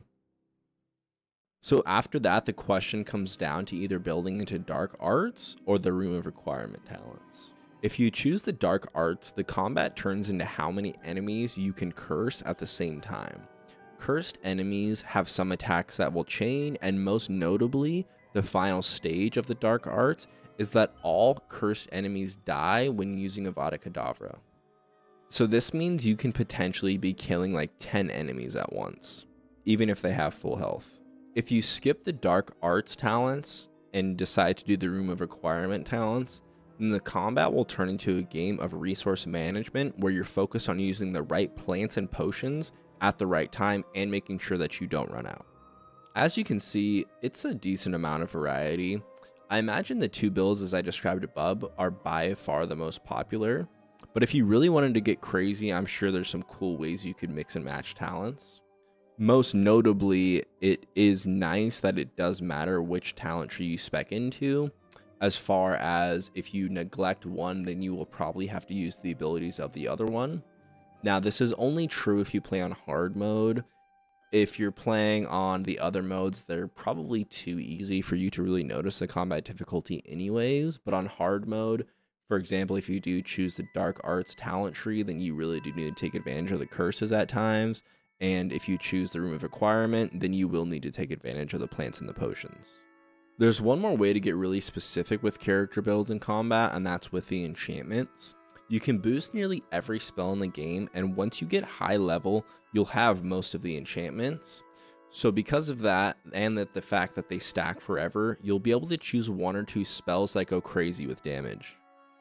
It doesn't really add variety that much, because essentially you're just making already used spells more powerful, but it is fun to at least take some of your most used spells and turn them into powerhouse moves. Now when it comes to the actual fights, the difficulty comes from the number of enemies that you're facing. No matter what, if it's only 1 or 2 enemies, it's almost never that hard. But for some of these fights, they have like 10 enemies attacking you at the same time, and in these situations, you're being attacked from all different directions. Keeping track of the incoming damage as well as the different shields and spell cooldowns creates pretty dynamic moments. To lock on or not to lock on, either way you kind of run into the same problem. Because there's so many enemies on screen at the same time, you'll definitely run into this situation where you'll have enemies directly in front of you and then a few in the background, and you're trying to lock onto one in the background. Because you have to cycle through the enemies that are in front of you first, it's going to take a minute for you to actually get to the enemy that you want to, whether you're locked on or not. To me, this is just kind of the way that the combat has to go, so it's not a huge bother. And it's kind of another thing that you have to keep in mind during the chaos, and it does get easier with practice, so I think it's okay. The fun of the combat, or getting better at the combat, comes through controlling the fights and making sure that you don't get overwhelmed by the sheer number of enemies coming at you. If a group of enemies spawns in or comes at you first, you need to take care of them as quickly as possible. Hopefully you can do enough damage to kill a few so that when the next wave spawns in, you won't be overwhelmed. On the higher levels and with the more difficult enemy encounters, it's a lot of positioning the groups in a controlled way, like find the group that's most vulnerable and try to do as much damage as you can. When you start to feel the pressure from all the other people, then you have to reposition and go again. On top of juggling the positions, you'll also be juggling the dodge and parry prompts.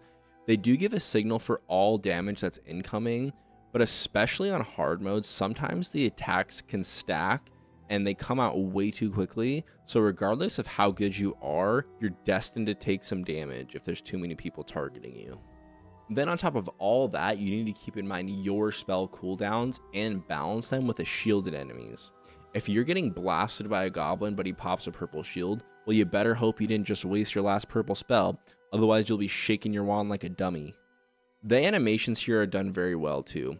Each spell does a different little thing to each enemy that it hits, and a lot of the enemies have a secret weakness, like spiders getting stuck in the ground or trolls bonking themselves on the head. Because you'll be sending out spells like crazy, if you're just watching the combat, it looks pretty fun. If I wanted to, I could get into some smaller complaints, like on hard mode, sometimes the deaths are just a little bit cheap, and how there's no real combos from different spells to the others, other than the main stun float damage spell that you do for the entire game. But really, there's nothing big enough to ruin the combat experience. And believe it or not, I'm not just trying to pick apart every little thing that I can. I do want to give the game credit where credit's due, and I think the combat definitely qualifies as done well. And there you go, Hogwarts Legacy. Everything you needed to know and more.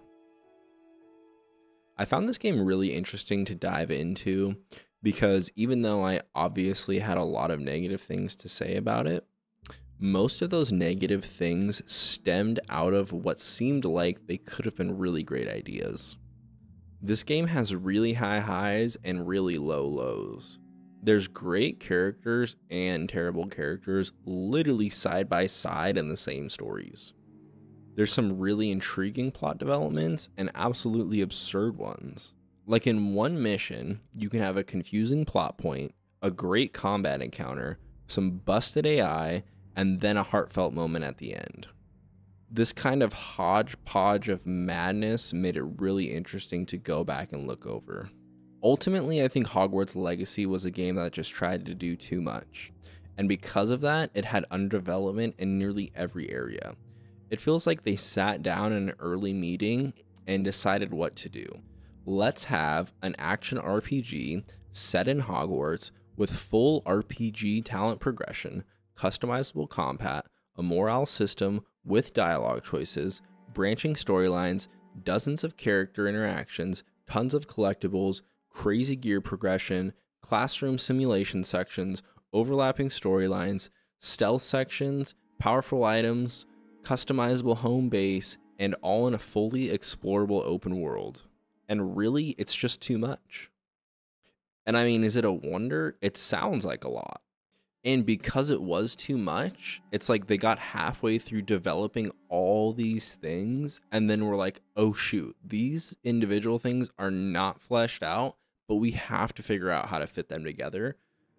And the forced fitting of all these things being slammed together is what leaves us with so many problems.